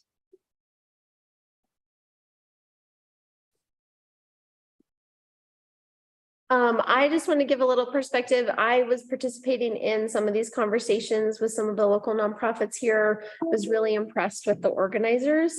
And definitely heard from some of the local nonprofits and from the organizers that, you know, if we don't participate, our voice is not at the table, and being such a small community, we can sometimes be left out. And so by kind of raising our profile, I think it raises the level of interest of potential funders and just the level of notice that they might pay attention to what's happening in our small little community. So we don't just get lumped in with, you know, Archuleta and La Plata counties or Durango or Montrose, that just we're able to highlight our uniqueness. So I was just curious a little bit, like if we were to think about funding them, I know they have a $1,000 sponsorship level. And so just curious if that was an option instead of the 1,500. But I was really impressed with this group, and I think they're really trying to include Silverton in certain ways. And so it may be a good gesture, and they have brought quite a bit of funding and kind of notice in this area.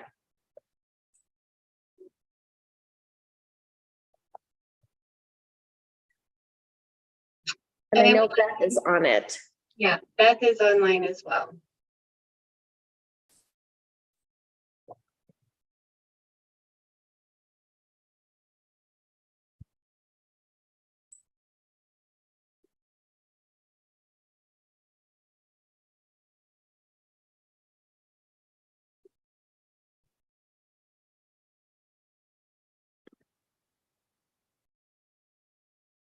I guess I was, oh, Beth, are you?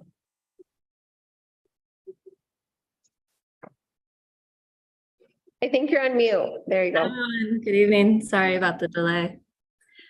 If it's okay, I would just like to say a few words, but I heard Tyler was starting to talk, so I can wait. No, but no, please go ahead. Okay, well, thank you all, and thanks for that introduction, Gloria. So I was selected to be part of the co-chair committee for the Rural Philanthropy Days. Myself and Tiffany Broderson with Region 9 are working with Community Resource Center out of Denver, who is the leader in this. And so we're really hoping on bringing the voice of our local nonprofits to those that have the ability to support them financially. We're looking at about 350 to 400 nonprofits and donors together over 2.5 days. But I also wanted to highlight as well that one of the reasons why we did ask for an increase other than the $1,000 donation to $1,500 is that for Friday, the plan is to actually bring about 50 to 80 donors to Silverton specifically, so that they can tour different areas that our nonprofits help support, learn more about our community, and engage with our local leadership in that way.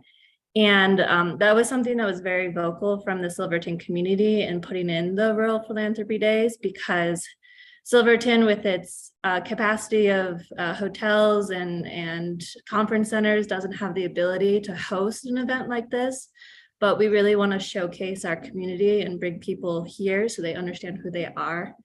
And so we're really hoping that that really shows people and invites them to support our nonprofit. So that was why there was an increase over the 1,000. Hopefully that will bring in quite a bit of, economic money during that one day, but also future grants and donations to our organizations as well. You answered my question as to why it wasn't 1,000 or 2,500. So thank you. And so this is a town sponsorship. It's not necessarily on behalf of any specific nonprofit organization or community. So as a town, do we sponsor or become a sponsor and participate in Rural Philanthropy Days like as a participant, or is it sort of as a host for our area, or do we go into this sponsorship with kind of like a specific outcome in mind? Like we're hoping to raise awareness about our housing funding needs or senior center, like a more specific purpose in mind. So our committee is requesting donations from all of the municipalities in Southwest Colorado in order to support just the cost of the event, so that we can ensure that all nonprofits have the ability to attend and make it. So we're really trying to focus on how we can lower the cost of going to that event in terms of transportation, hosting at the different facilities, and just the ticket price. Yeah. So that's why we're asking the municipalities who these nonprofits are supporting to help support in that way. And have nonprofits from Silverton reached out to you, Beth, and like indicated, do we have a good healthy population of our nonprofits benefiting from this event? So this event will be in June.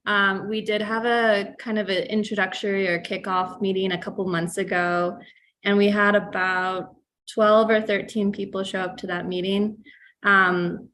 Lisa Branner is also supporting from the Creative District on this, and we're also engaging other nonprofits like MSI. We want to engage the theater group, all of those. So as the schedule and the details of that event start to come out, that's one of my main priorities, getting the communication out to all of our local leaders and ensuring that they have a way to sign up and attend. Thank you. I think for me, I kind of see this as a potential way to leverage some dollars, like by putting some funding in, it makes it more accessible for some of our nonprofits to participate, and it makes it more likely that we have a Silverton voice, and then that connects those nonprofits to other funders. And, you know, we're again, not getting as big of a funding request potentially. But I think Sally's point is valid, is like gauging the level of interest and availability of our nonprofits to participate. And just capacity, because nonprofits, it's just takes a lot of work to be a nonprofit. Yeah, no, absolutely. I know exactly what you mean. So I think that's one of the parts of keeping it accessible, so we can at least lower as many barriers as possible, as well as the importance of having that tour specifically to Silverton on Friday, so that those that maybe not are available to make it down to Durango have the ability to still get there in front of these donors and tell their story.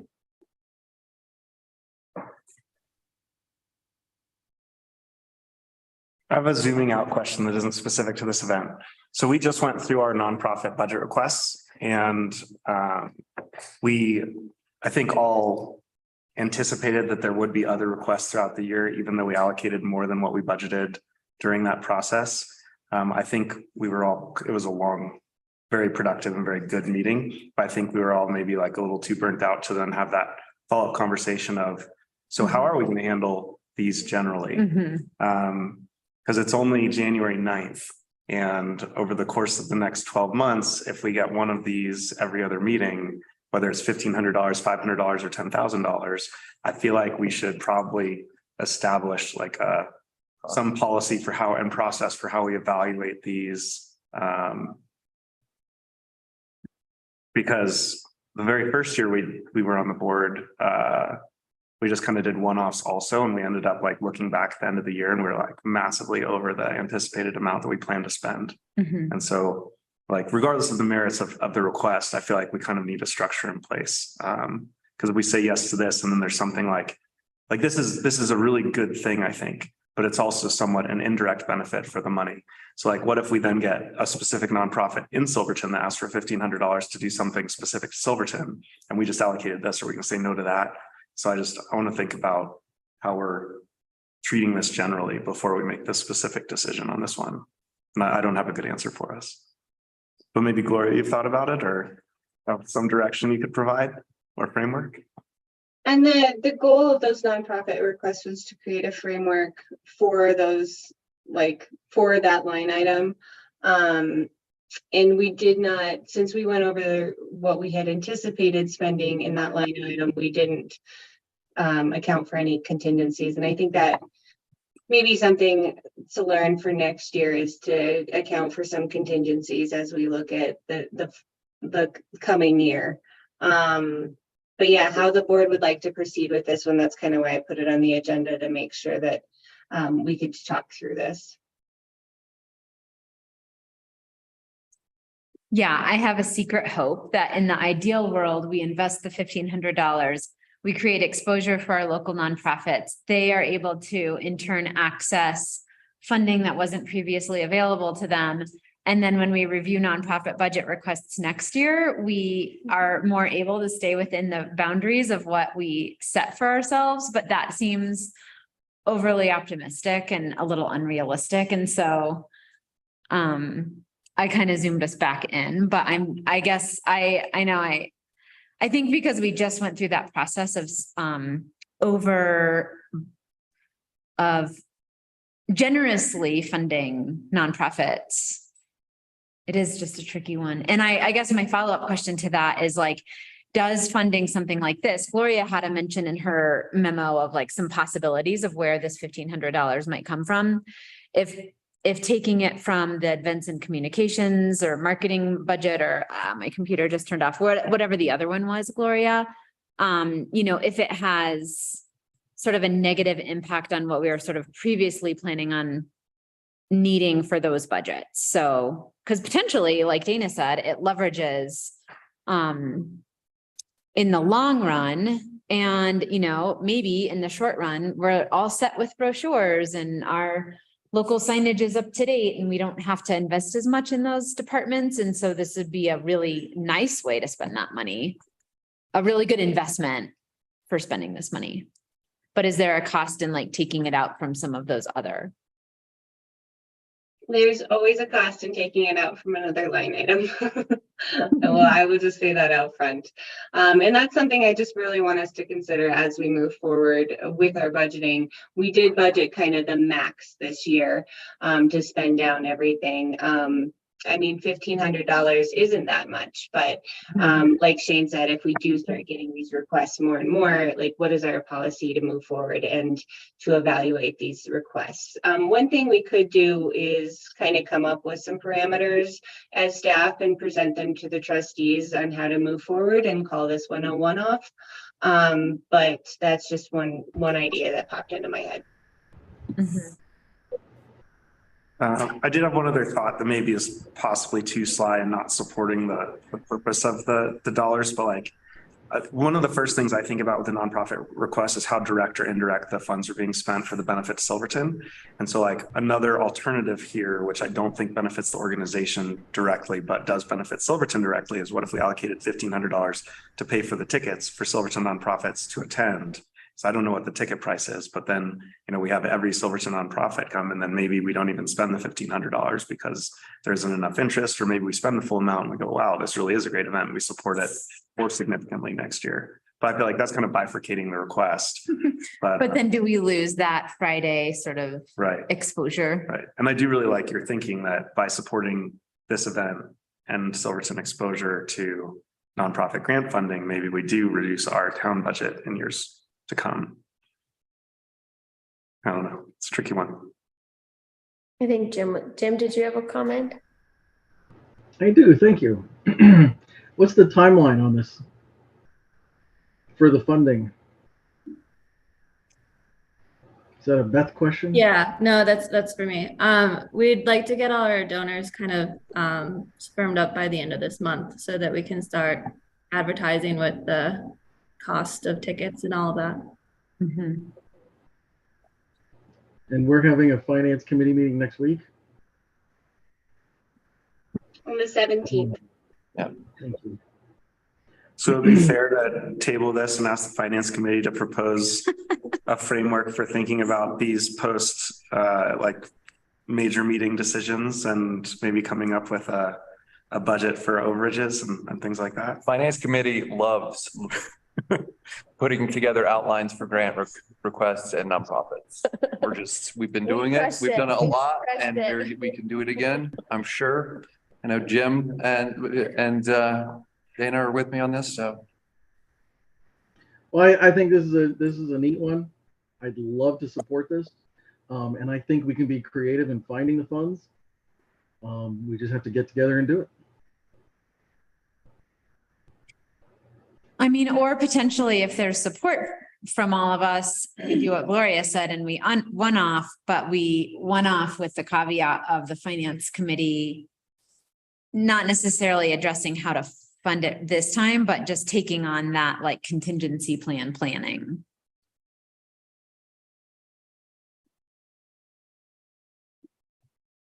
I think the hardest thing for me about this is choosing tonight to take money out of the events and communication advertising budget. And so Yes. I would prefer to hear like If there's another brainstorm. option. Yeah.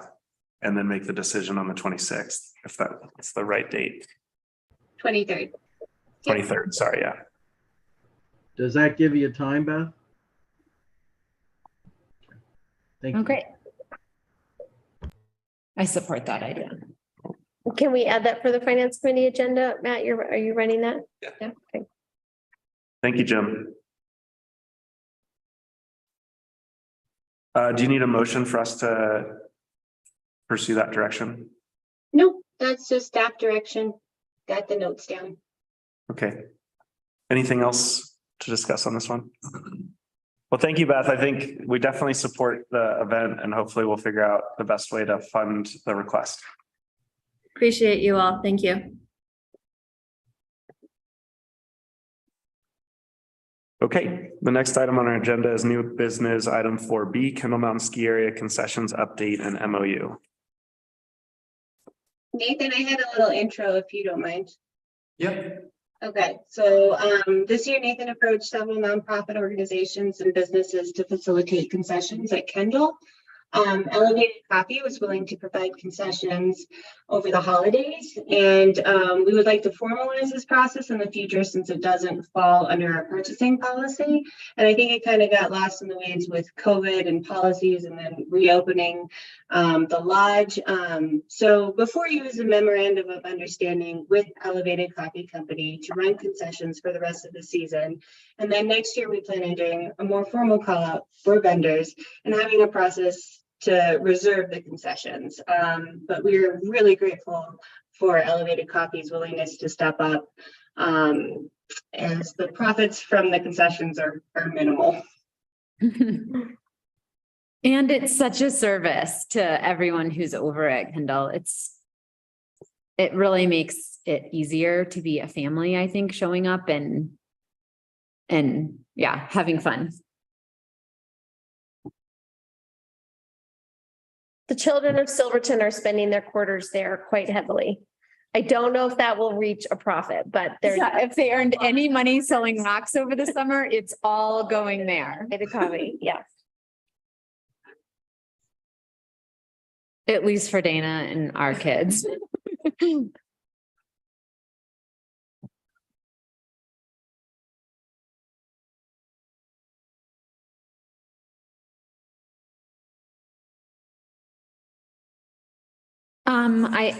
This is sort of a zoom out question, I guess, for next year is if, we have a plan in place or we need to have a plan in place for, I mean, it's for just how this process works for other businesses that want to potentially take that on. I mean, it seems like a thankless and sort of low paying job, but do we have that in place going forward or that's our plan? Yeah, that's something we're going to propose next year. Yeah, okay. Great. Is there a special food license that's needed in addition to their regular license to do this? And I know there's a representation in the agreement that they have, that they meet all regulations and requirements of San Juan Basin Health, but is that something that's already in place? Do we know?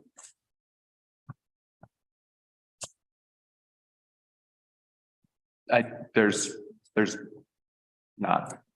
Everything is sealed or from over, as far as over there, it has to be made. And So it's like caterers. That's made in a what it licensed says. kitchen and then. Yeah, in something I read. I was going to do that once and then I looked at previous profits and I couldn't afford to do it. This is why we really appreciate Elevated Coffee. Yeah. It's the user experience. And because this is not a commercial kitchen, we are very limited in what is allowed. So by preparing all the food at location that is approved for the health code and public health, it does simplify things to allow Kendall to operate with concessions, either ourselves through town staff or a vendor like Elevated, and hopefully in the future, more interested parties to come in and join as well. Nice. So I think this is awesome. So. Yeah. So you just need direction to execute the MOU. Correct. All right, any objections to giving the positive direction? Okay, sounds like everybody's on board. All right. Thank you. Thank you. And as a plug, they're gonna have glow stuff for night skiing, so. Oh, Oh, and there will be a potluck January 21st at Kendall, as well as the night ski. And Dana, thank you for putting together our first potluck of the year. Things are happening at Kendall. nice. Okay. So we'll move on to our next item on the agenda, new business, item 4C, Kendall Mountain LLC, retail marijuana modification of licensed premises application. This is a pretty simple one. They're just submitting an application to add their basements to their licensed premises for storage purposes.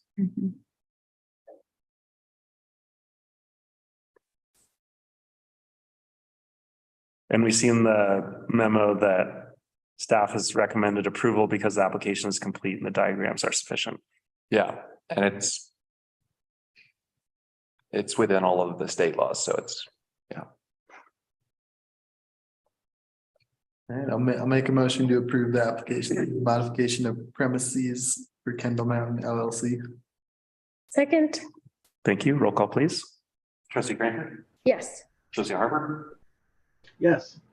trustee Bierman, Yes. trustee George, yes. Mayor Pro Tem Barney, Yes. Mayor Furman. Yes. Motion passes unanimously with all present. Thank you very much. All right, the next item on our agenda is item 5, approval of consent agenda items with the date modifications made at the beginning of the meeting.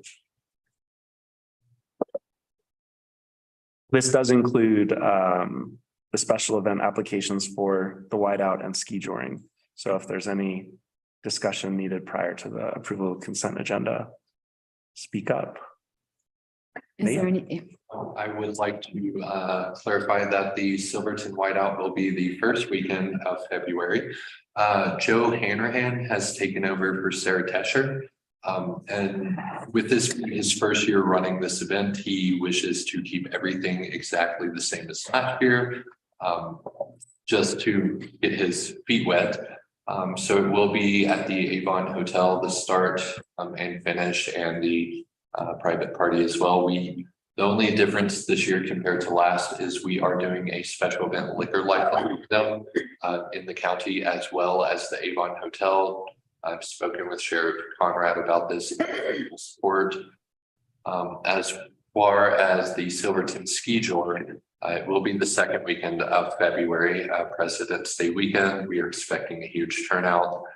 We are updating our vendor row as well as our special event liquor license permit this year to include 11th through 12th streets on either side, as well as 12th Street between Green and Blair for alcohol to be permitted.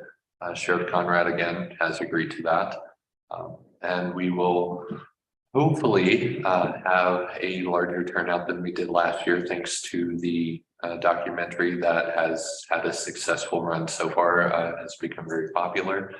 And big thanks to Karen Seitz as well as Todd Bove on putting this event together for us.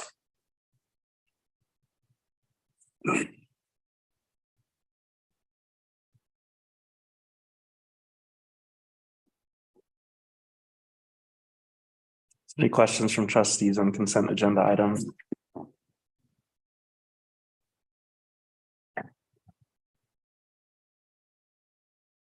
Okay, I'll make a motion to approve the consent agenda. Second. Thank you. Roll call, please. Trustee Grant, Yes. trustee Harper, Yes. trustee Bierman, Yes. trustee George, Yes. Mayor Pro Tem Barney, Yes. Mayor Furman. Yes. Motion passes unanimously with all present. Fantastic. Next item on our agenda is staff reports. And I'm happy to harness any questions on the staff reports. I'll just note the 2 items called out on the agenda of the Brownfields grant submission notification, as well as the BPMD newsletter, which was included from Parker Newby.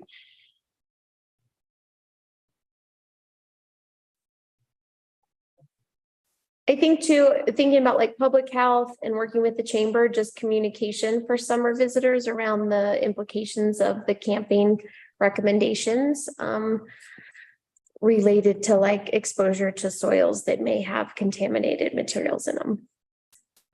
Just curious, like, does the town have any liability, or is that really kind of in county world? But just as far as what the town has to communicate to visitors around those findings. And typically that would be something that the county would be taking on related to public health. If we wanted to do something, we could. But we typically rely on the county for that. Thanks.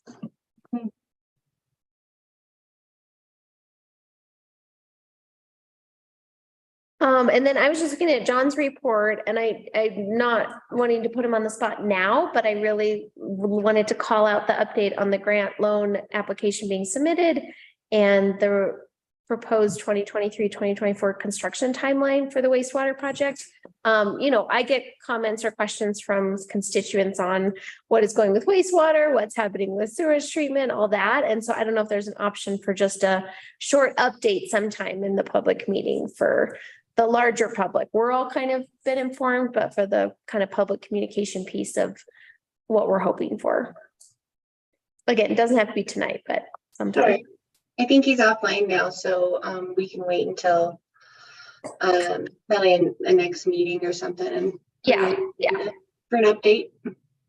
And again, just like not a big PowerPoint, just a couple sentences for the public to hear it in the world.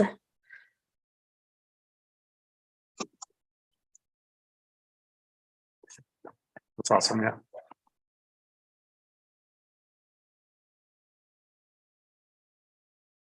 Okay, anything else on staff reports? Okie dokie. How about trustee reports, which is the next item on our agenda? Anything, I'm gonna plug it again, January 21st, potluck at Kendall. We're gonna do it soup style. So Silverton Strong is hosting the potluck and then the town of Silverton is hosting the night skiing. So the potluck will be at Kendall community-wide starting at 5. Bring a soup and then we'll be providing all the sides, bread, salad, desserts. Come hang out and then night skiing starts at 6 and Elevated Coffee will be doing concessions combined with glow sticks. And we're going to try to make a way so all kids in Silverton can get a hot chocolate and a kids glow stick package, but grown-ups will have to buy your own glow paraphernalia. But come on out. It's going to be a great time. I think it brings a lot of different community members together. So January 21st, Saturday, potluck at 5, night skiing starts at 6. We may even get the radio station to DJ. We're still hoping. So it's going to be a fun time. And ahead of that, my trustee report also related to Kendall is our community ski races this Saturday. And registration's at 8, racing starts at 10, super fun. Don't have to be like a Michaela Schifrin style racer to come and be there.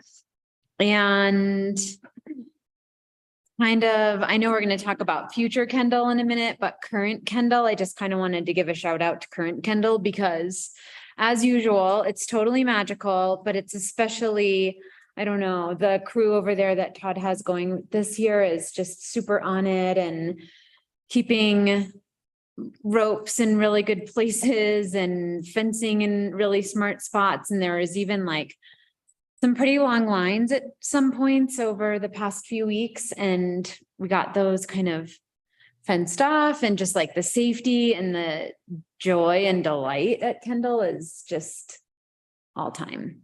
And the ice rink is plowed and people are skating on it and it's great.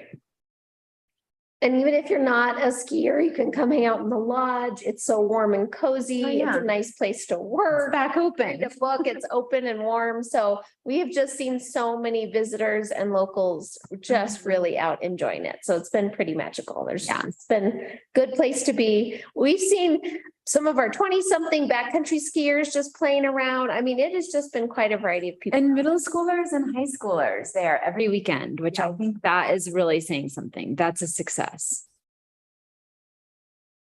So come grab a hot chocolate and hang out. That's it for me. awesome. And, oh, you know what we just did is we had a great training with CPS. Right. So if people just tuned in now, going back and sort of seeing our earlier couple hours of workshop with TJ and Katie, I thought that was really helpful and really informative. And it would be something to kind of review if that's the sort of thing you're interested in, town planning. With the topic being planning and land development policies and processes. It's hot. It's hot. Tune in. That might be your thing. Tune in. Yeah. I think you guys should DJ the. I think Did we get the thing? Did we buy the device? Yeah. They have. I hope so. That would be very fun. Sally and I will DJ night skiing. People might go home early, but. All right, anything else on trustee reports? Oh, I did want to say congratulations to Melina on her grades. That was in staff reporting. So just wanted to shout out. That was great.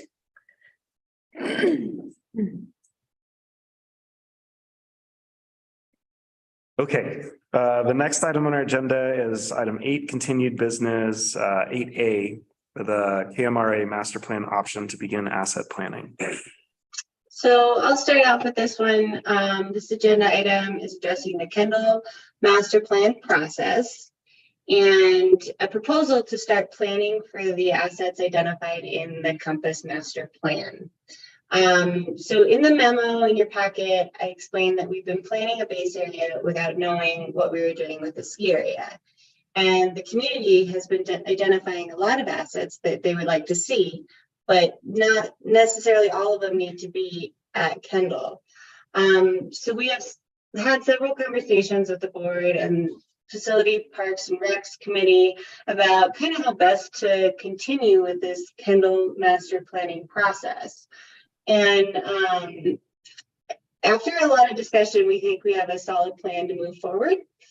So staff is proposing to continue with the Kendall planning by starting to plan out our assets and look at our parks as a system that complement each other to reduce user conflict. So Todd has given you all an idea of how this asset planning will work by providing with some preliminary project sheets to start this process and how it will work. We're asking to continue developing these project sheets as we have prioritized them on the sheet. And we are also asking to for your support in this process. So Todd, who has been here for much longer than my 18 months and has been involved in the Kendall master planning process, is here as well to give you an introduction to the project sheets. Todd? Sure. So I think the real goal here is to start honing in on scope and scale and priority, so we can begin to have these conversations about how to implement the master plan. These project sheets were developed in harmony with the Compass project and the approved adopted objectives of that plan. And I assume there's going to be quite a few questions, so I'd be happy to kind of begin answering questions and fire off discussion. That may be the best use of our time.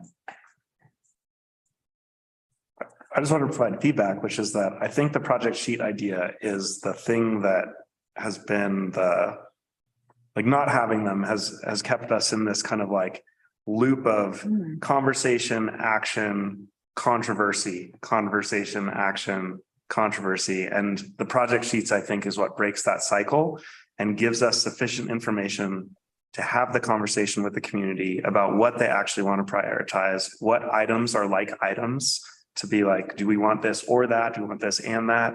And until we have those project sheets, we don't have enough information to be making a decision as a community. So I just want to commend you on coming up with this solution for solving our kind of like circulating cycle of not making a ton of progress. So thank you. I think this will move us forward really nicely. Yeah, I would second that. I think this is one of the missing pieces that we had rather than just the feedback loop.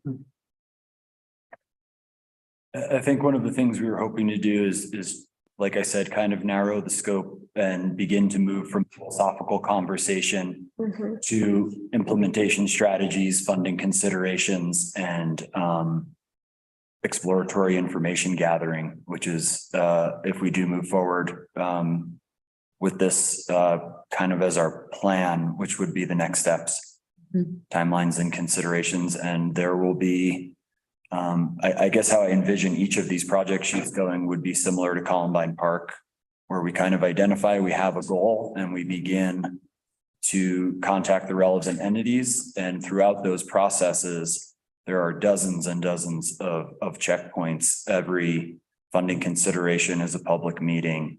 Every design detail, scope and scale, a lot of those things will be dictated by engineers, architects, in the case of ski area expansion, largely by lift engineers.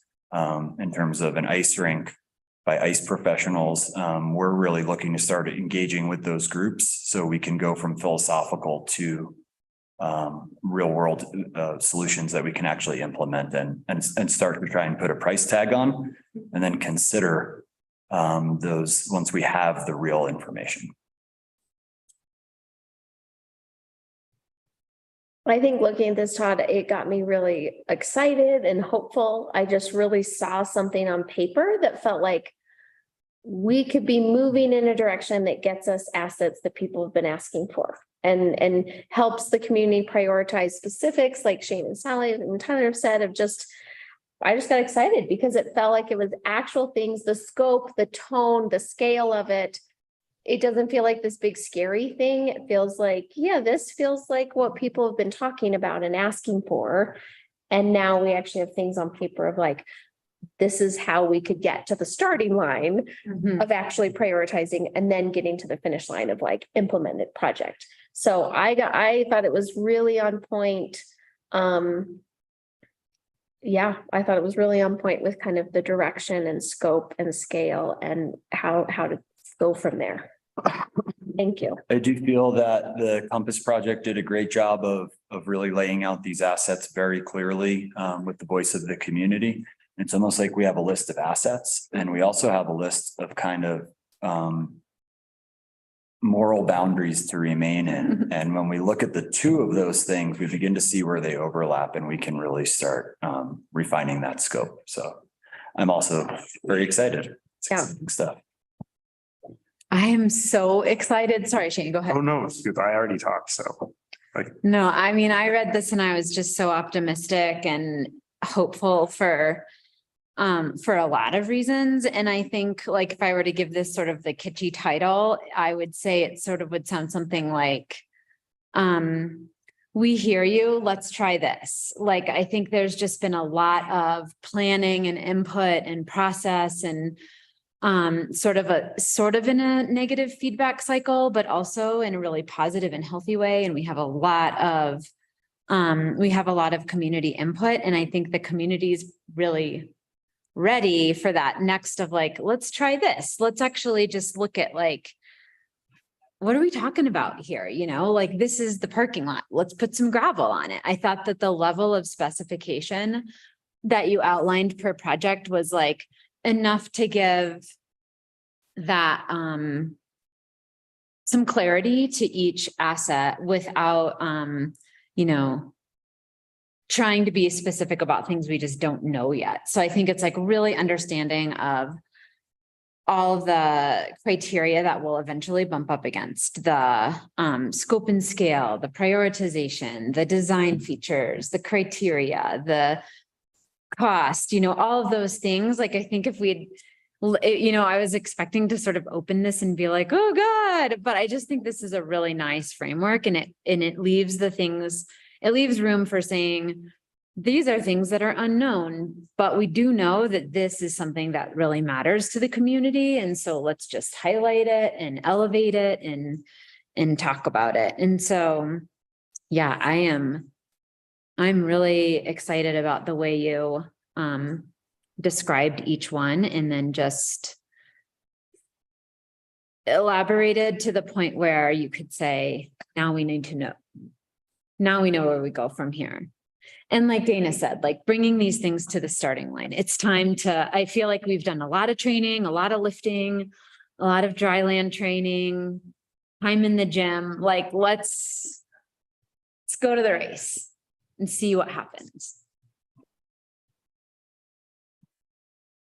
We really strived to, for this to be a community first plan in terms of keeping it attainable for everyone, particularly low income residents. Being mindful of, I don't think this is a plan that'll have an effect on real estate or burden our infrastructure. It feels like enough, but not too much. And I think it will serve us well and still gives us the ability to grow, but not overnight. So we tried to be mindful of, there's so many moving parts as all as you know, we tried to be mindful of everything and think everyone in this room has heard a lot of community input over the years. So hopefully the community is pleased with this and trustees are pleased with it. Mine was like a leading question type statement. Which is, with the direction to produce these fact sheets or project sheets, that provide scope and scale and budget and timeline, and all the details that are needed to actually make essentially a go, no go decision once the fact sheets are prepared. Once the fact sheets are prepared, can we provide reassurance to the community and the people who share like Melody's view, for example, that at that point, there'll be a similar check-in process with the community, kind of like the CIP voting procedure where we can actually present all these fact sheets to the community, receive feedback on priorities and the scope and scale. Because I feel like so far we've been talking about the same topic, but not necessarily having the conversation around like specific parameters. And so like we saw that with the SE group plans where I feel like, there were a group of folks that had one thing in mind, but it was being viewed that they maybe had this like expansive thing in mind, and there are other groups that had like really small thing in mind. So we weren't talking about the same thing, even though we were talking about the same topic. And I think these fact sheets allow us to talk about the same topic. So the question statement leading situation is, will we be checking in with the community once the fact sheets are prepared so we can get feedback at that time and then use that feedback to have the board provide further direction on what to prioritize and how to go about implementing these different assets? Sure. So I think the community engagement would be at the direction of the trustees as frequently or as infrequently as is desired. I think the natural process of pursuing these assets provides frequent check-ins, whether it be a funding consideration or planning consideration or an aesthetic consideration. So I think in terms of priority, it can be a little difficult without the context provided in this presentation to say 1, 2, 3, 4 and leave that up to the community, because I do think that that priority is kind of defined by our ability to budget for things, and some projects may be a year, some projects may be 5, 7, 10 years. So I think we'll be pursuing all these things simultaneously in priority. But when it comes to budget season or funding considerations, I think that's where we'll see the priority and where we'll get that community feedback. But I would assure the community that there are going to be dozens of community check-ins per project. I mean, these are going to be ongoing projects for many years. And like I said, funding considerations, aesthetics, all of those things are each going to require their own meetings and their own natural check-ins. But I'm wholly supportive of running something like the CIP to do that voting, to do however the trustees see fit. But I would reassure the community, this is not a plan that is just going to be executed overnight without any more community check. And they're going to be early, often, frequent, and probably, they might even get fatigued by the amount we're discussing this over the next 5 years, because it is going to be constant. Thank you.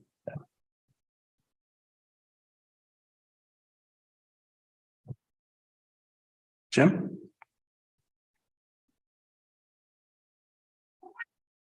I think discussion fatigue in this instance might be good.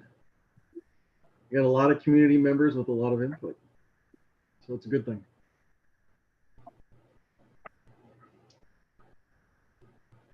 Well, thank you.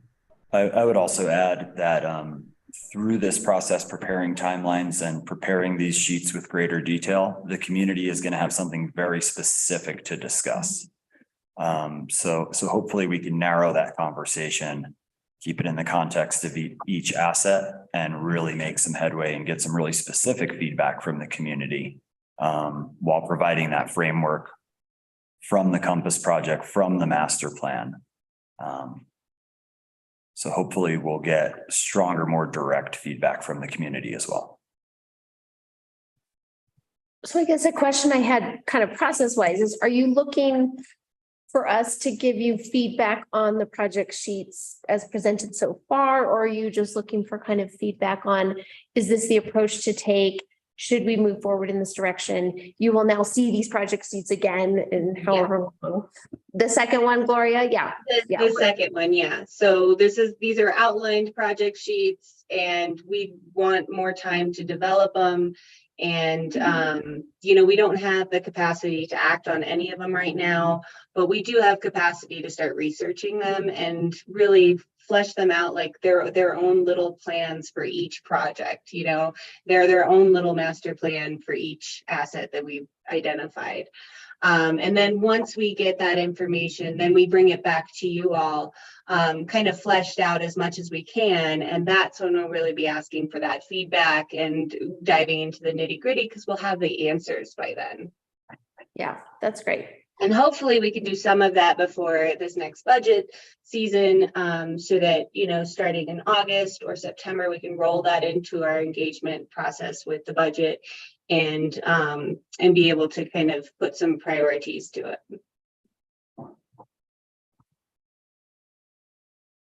I think something I wanted to put a finer point on as part of the larger Kendall discussion is like not losing sight of the RMPP process.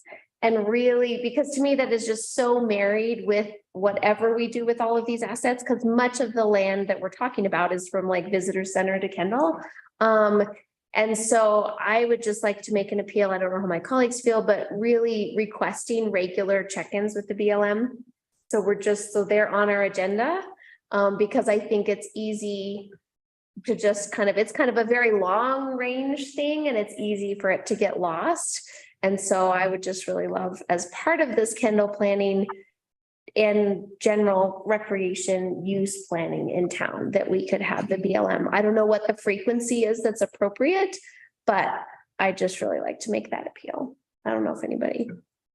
Yeah, I second that. I think with the RNPP process, my understanding, and correct me if I'm wrong, Todd, is that its completion is not our success in planning for and lining out some of these assets around town in the Parks and Rec department isn't contingent on the RNPP process completion. We've been operating for, I don't know, almost 20 years without it. However, you know, we are engaged in that process, and I echo Dana's statement that I think it's preferable to have that process being really transparent and very much a part of how we're thinking and planning for these assets. And so as we're creating checkpoints and looking at I think the word campus was used in one of the memo point. I think that idea of the campus is just such a good description for how, you know, how to zoom out and like really manage what we have in a really smart and intentional way. The RNPP process just feeds right into that. So I do agree, Dana, but I also want to reassure the public that I don't think it's prohibitive to move forward without that being buttoned up and sealed. Yeah. Yeah, so many of the other, plenty of the other project sheets we can continue to move forward on and be checking. Both important. Yeah. Both is important. One process is not held hostage. Our Kendall planning is not held hostage, but we also want to keep that on the agenda. So another part of this memo that we haven't talked about yet is redirecting the remaining DHM planning budget from further Kendall master plan base area development to Animas River Trail, Perimeter Trail planning. So everybody, that seems like a great idea. Yeah, and that was one of the the overwhelming support of the community went to those, right? So yeah, they were the strong top 10. And it just appeals to so many different user groups of all different stripes and seasons. Yeah.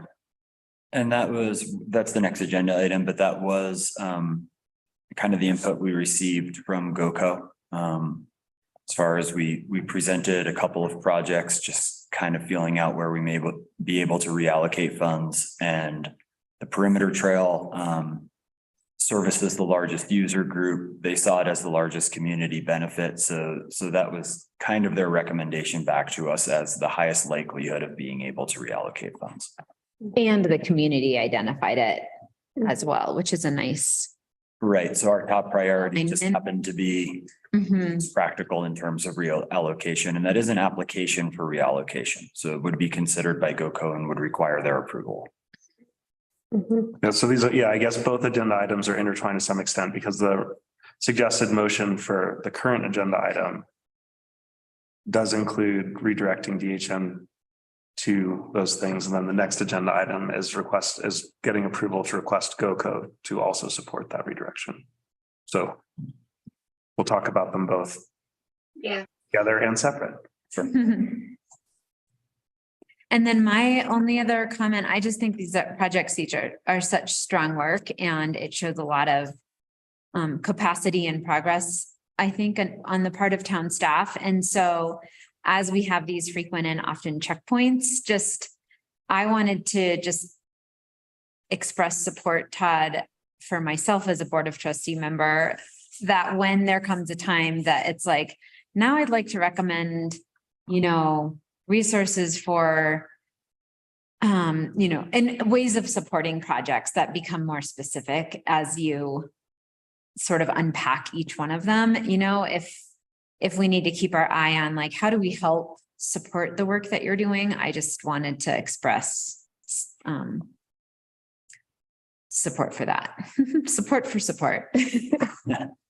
Well, that you yourself are not and cannot be an expert on all of these project areas. And so whatever support or expertise you need, like, hopefully you'll ask for it and we're in a position to support that. We have a lot of wonderful resources available to us. We'll be engaging with experts frequently, and we have fantastic leadership right now that has given us the capacity and the tools to even consider proceeding in this direction.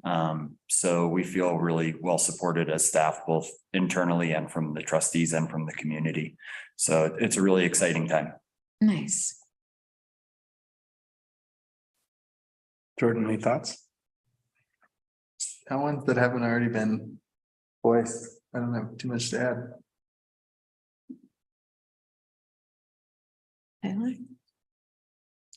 No. But I'd like it, yeah. Especially the implementation times that you added in there as well. That's what it's been said before, but the feedback and I felt like we just kept revisiting it. So having those and just being like, okay, now we can go. And just to reiterate that it's not all about just a ski area, but it's about all of our projects that we're looking at working on throughout all of the different park assets that we have. Yeah, through the lens of a park. Would someone care to make a motion?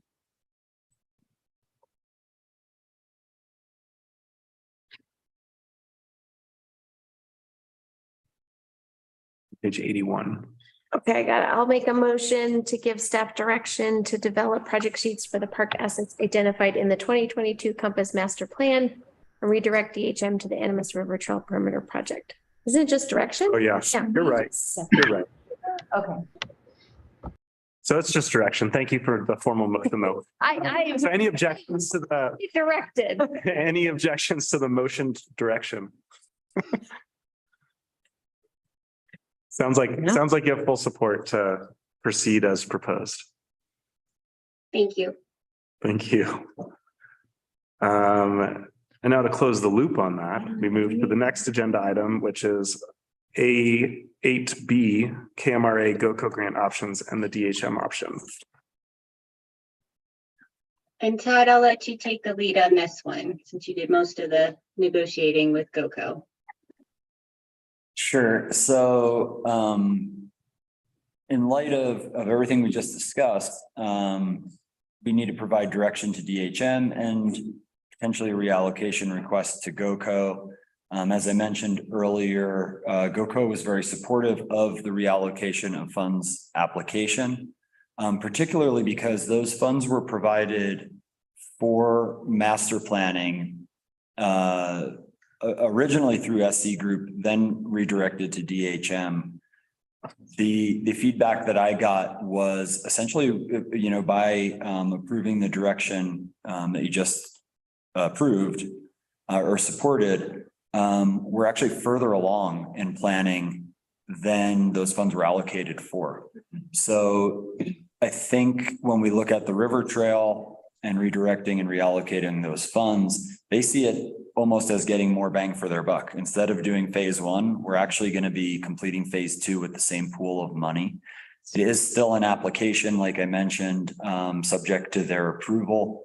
But they were supportive of a perimeter trail and have done something similar in Uray. GoCo was a large project partner in Uray on their perimeter trail. And they really like those projects where it benefits every single member of the community.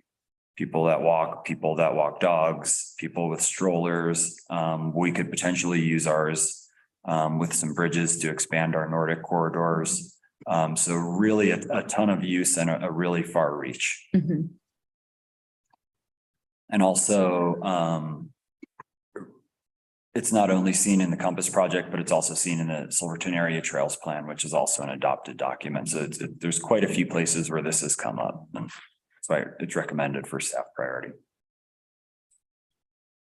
Yeah, it tags a lot of bases. Is there anything with DHM and our relationship with them that is compromised in this? I mean, because again, we may work with them in the future. They have skills that they can offer this community. And so we're kind of shifting planning money from them to something else. And so how are we able to manage that relationship of rethinking this kind of budgeting approach? I've stayed in frequent communication with Lee. DHM has a ton of projects, and in many ways, this is Kendall Master Planning is actually a rather small project for them. I don't think that it'll have a negative impact on our relationship with them, and I've had conversations. This won't come as a surprise to them. We have kept them informed the whole way through this process, and that this was the recommendation, and they've been essentially on hold since September or October, waiting for further direction from us, and as to not just expend funds frivolously. So it would really just be providing them with an answer, thanking them for their services, and making sure that we keep a great relationship with them because their quality of work is exceptional. Yeah. You said it was still an application. Is there any chance of denial or the application? There is a chance, yes. So we would basically March is our deadline to expend our planning funds. That's why we had originally targeted December, January to wrap up the DHM process. So regardless, we would have to put in an extension application in March. And what we would essentially be putting in, if the trustees support this as direction, would be an extension and a reallocation. And that would be considered in the context of, we would probably make a similar presentation to GoCo. There is a chance, yes, that it is denied. Okay. But that was why they had recommended to us that the river trail probably, these are informal conversations. They can't speak for the entire group who judges the projects, but they implied to us that the river corridor had the highest likelihood of success. But the alternative of not applying for the extension and reallocation is just losing the funding. Yeah, so I mean. So either way, same. Yeah. Same. Correct. Except if we remained with DHM, we would still have to apply for an extension because it's unlikely we would complete planning with DHM prior to March. Yeah, and we have no need for that. Not unless we were to utilize it for a spatial arrangement in the context of Kendall. But those are renderings that aren't necessarily engineered renderings. So it's really difficult. We can say we've identified 4 places for a skating rink, and we may work with an engineer who says, based on your groundwater and your drainage, none of these are going to work. You have to use option 5, which we didn't even select. Yeah. So and that's kind of the intention of these project sheets, is to say, instead of saying, you know, acting like we have a clean slate, the parameters will be laid out to us and we'll really find out where we can actually put a rink. Because I think we can all agree, we really don't want to build a skating rink somewhere that has a roof over it to find that there's groundwater and our nice, perfect slab cracks after a year. We want to ensure that we're doing our due diligence and these things are going to be built to last and are generational legacy projects, really, that are going to hold up. Right, yeah.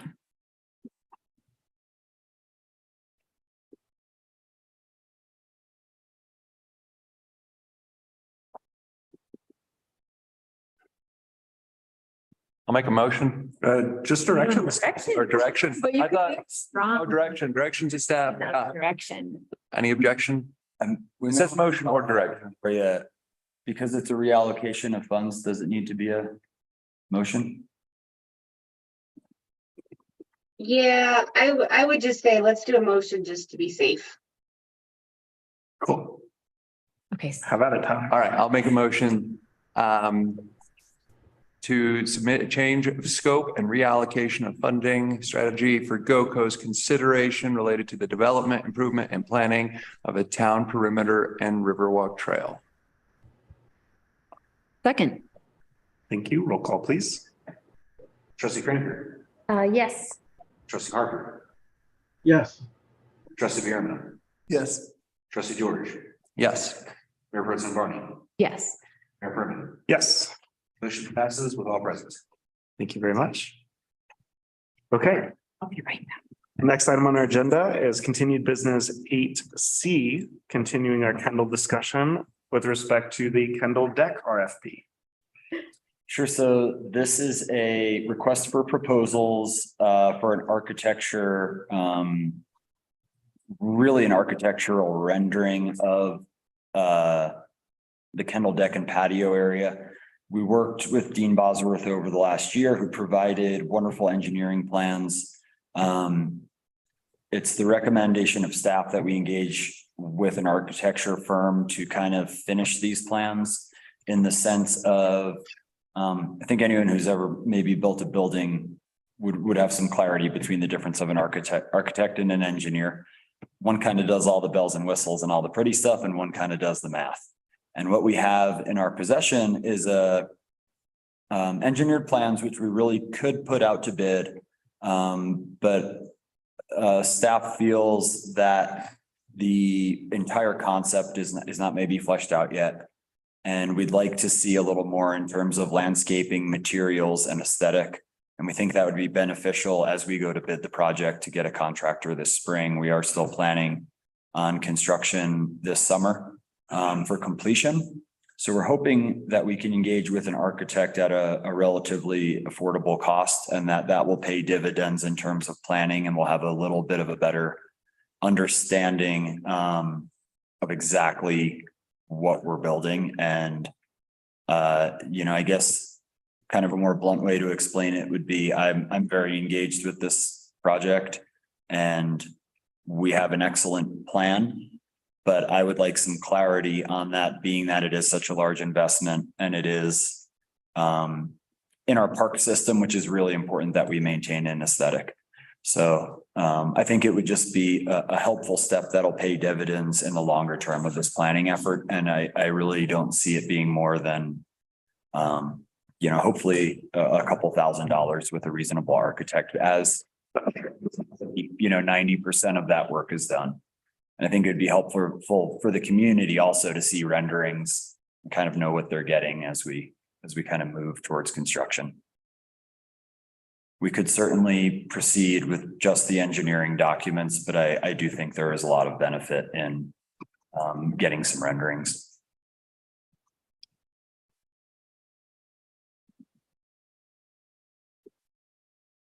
Any questions, comments, discussion?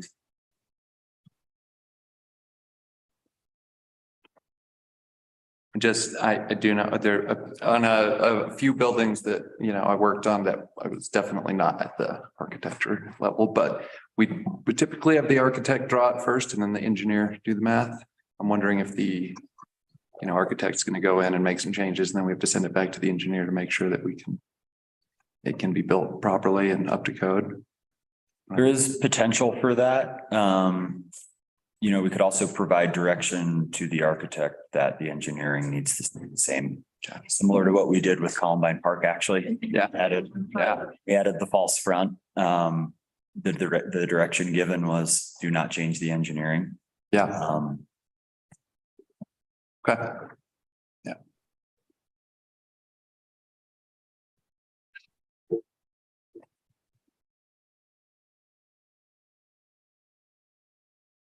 We also, this is kind of a nice way to go about it because we will have price tags and deliverables given to us for consideration before it's approved. So we're not going to enter into a contract with an architect. We're asking for the ability to go engage with architects and bring them back for your consideration. So. Someone like to make a motion to approve this RFP? Yes, I will make a motion to approve. Sorry, hold on. Can you give me that page number again? Here it is. Nope. We don't have a motion. We don't have it on that. I can make a motion to approve the Town of Silverton request for proposal qualifications for the Kendall Mountain Community Center deck and patio design. Second. Thank you. Roll call, please. Trustee Craig, Yes. trustee Harper, Yes. trustee Bierman, Yes. trustee George, Yes. Mayor Pro Tem Barney, Yes. Mayor Ferguson. Yes. Motion passes unanimously with all present. Awesome. Thank you. All right. And keeping the excitement alive, we move to continued business 8D, affordable housing townhomes update. Yes, so if you could please promote Anthony Edwards to panelist. And I'll start off giving you guys a quick update. So when we met on December 12th, Anthony and I had submitted a letter of intent for the IHOI grant to help fund the townhome project. And we did not receive an invitation to apply for that grant. And since we didn't receive an invitation for those funds, we did not pay our down payment to Colorado Building Systems, and this is going to push our project back until we have secured the grant funds. Colorado Building Systems, the entity that we had approved through RFP to construct the homes, conducted their site visit on Thursday and is still very confident that once we secure our grant funds, we can build. So Anthony and Lucy submitted a letter of interest for a transformational housing grant. And that was on Friday. And on the same day, we were given a link to start our application. So we hope to have these funds secured, hopefully by the end of March or as soon as they're awarded. And at that time, we can pay the down payment and potentially get at least a couple units completed this year, with the remainder being in 2024. Anthony, do you have anything to add there? No, just that we did put our letter in early. That was on Friday. It's due next week. We received communications actually from the Department of Housing, have a tentative date to meet with them, which is when you put your intent in and then you meet with them so they can clarify exactly which exhibits and what information they're going to need based upon your project. Generally, there's all kinds of different projects. Some of them people will be coming in for land acquisition or for actually what I would call a shovel ready to go. We have a meeting on, there are a couple of dates that were put out and then they were corrected. I'm working on that right now, but it looks like that there'll be a webinar on Wednesday and another one on Thursday for this project. And then hopefully Friday, we'll have that meeting and be able to solidify what it is we need to have in for that early February cycle. Overall, I feel confident that we're going to have a competitive application. They're pretty quiet right now about the how much of the funding is being applied for and what the competitiveness is. One of our advantages is there is a push at the state level and from the powers that be, so to speak, to get this distributed across the state. And I think that bodes well for us. And so we're cautiously optimistic and feel like this is the next step. And we're working with Colorado Building Systems. We already are picking out potential cabinets and flooring and everything. It's exciting, but it's kind of a moving, I don't want to say a moving target, but it's pretty dynamic right now. And so things change. They're different at the end of the day to day than they were at the beginning of the day, but everybody's working and all rowing in the same direction. So thanks. Shout out to Beth and Lucy. And definitely Bevan has been away, but he's going to be working with me on some other things coming up. And of course, Gloria. Fantastic. Thank you for all of your collective efforts making this project come to fruition. Yeah, I feel like there's some momentum going that we can keep going. And I know that the board is committed to not only momentum for these townhomes, but onto the Zanoni property and to keep this going. And knowing that it's just going to be something that we're working on, I think, for the rest of our lives, but that's okay. Thank you. I mean, it's so resilient. It just has resilience written all over it to me. Like it's an honor to live in a community, I think, where we face setbacks like this. And we have people who are willing to kind of dust off and like look for other alternatives and not be discouraged or maybe be momentarily discouraged and then carry on. And I hope that our community just knows how hard everybody's working in that department. It is a scrappy group. Yeah. And we just want to tell you how much we appreciate your support. Talking about the board being in lockstep on this and pushing forward. It really helps. And so thank you to all the board members, the trustees. Well, thanks to you guys. Yeah, thank you. Make it easy. Are there any questions about what's going on or any suggestions or anything you want to bring to our attention that you're hearing? Oh, we're just excited. Okay, great. Well, thanks. We'll keep plugging along. We'll keep you updated. Gloria mentioned we met with everybody's, the contractors rolling with the punches with us. It's nice when everybody's trying to work together, and we'll keep you posted. And ideally, we have some units at the end of the year, and then finish that out in the spring. And hopefully this summer we know what our next steps are beyond this project, that we're finishing up the schedule for this and working on the next one as we're finishing this one. And I know this is a long-term plan and goal of the board. I just think zooming out, just really recognizing, again, I know to Sally's point, we get discouraged, we face setbacks, things change, it's a shifting landscape, but just thinking about how many things the staff and the board are just pushing forward, that we're part of the master plan, that we're part of our trustee goals. It just puts more wind in the sails for all the things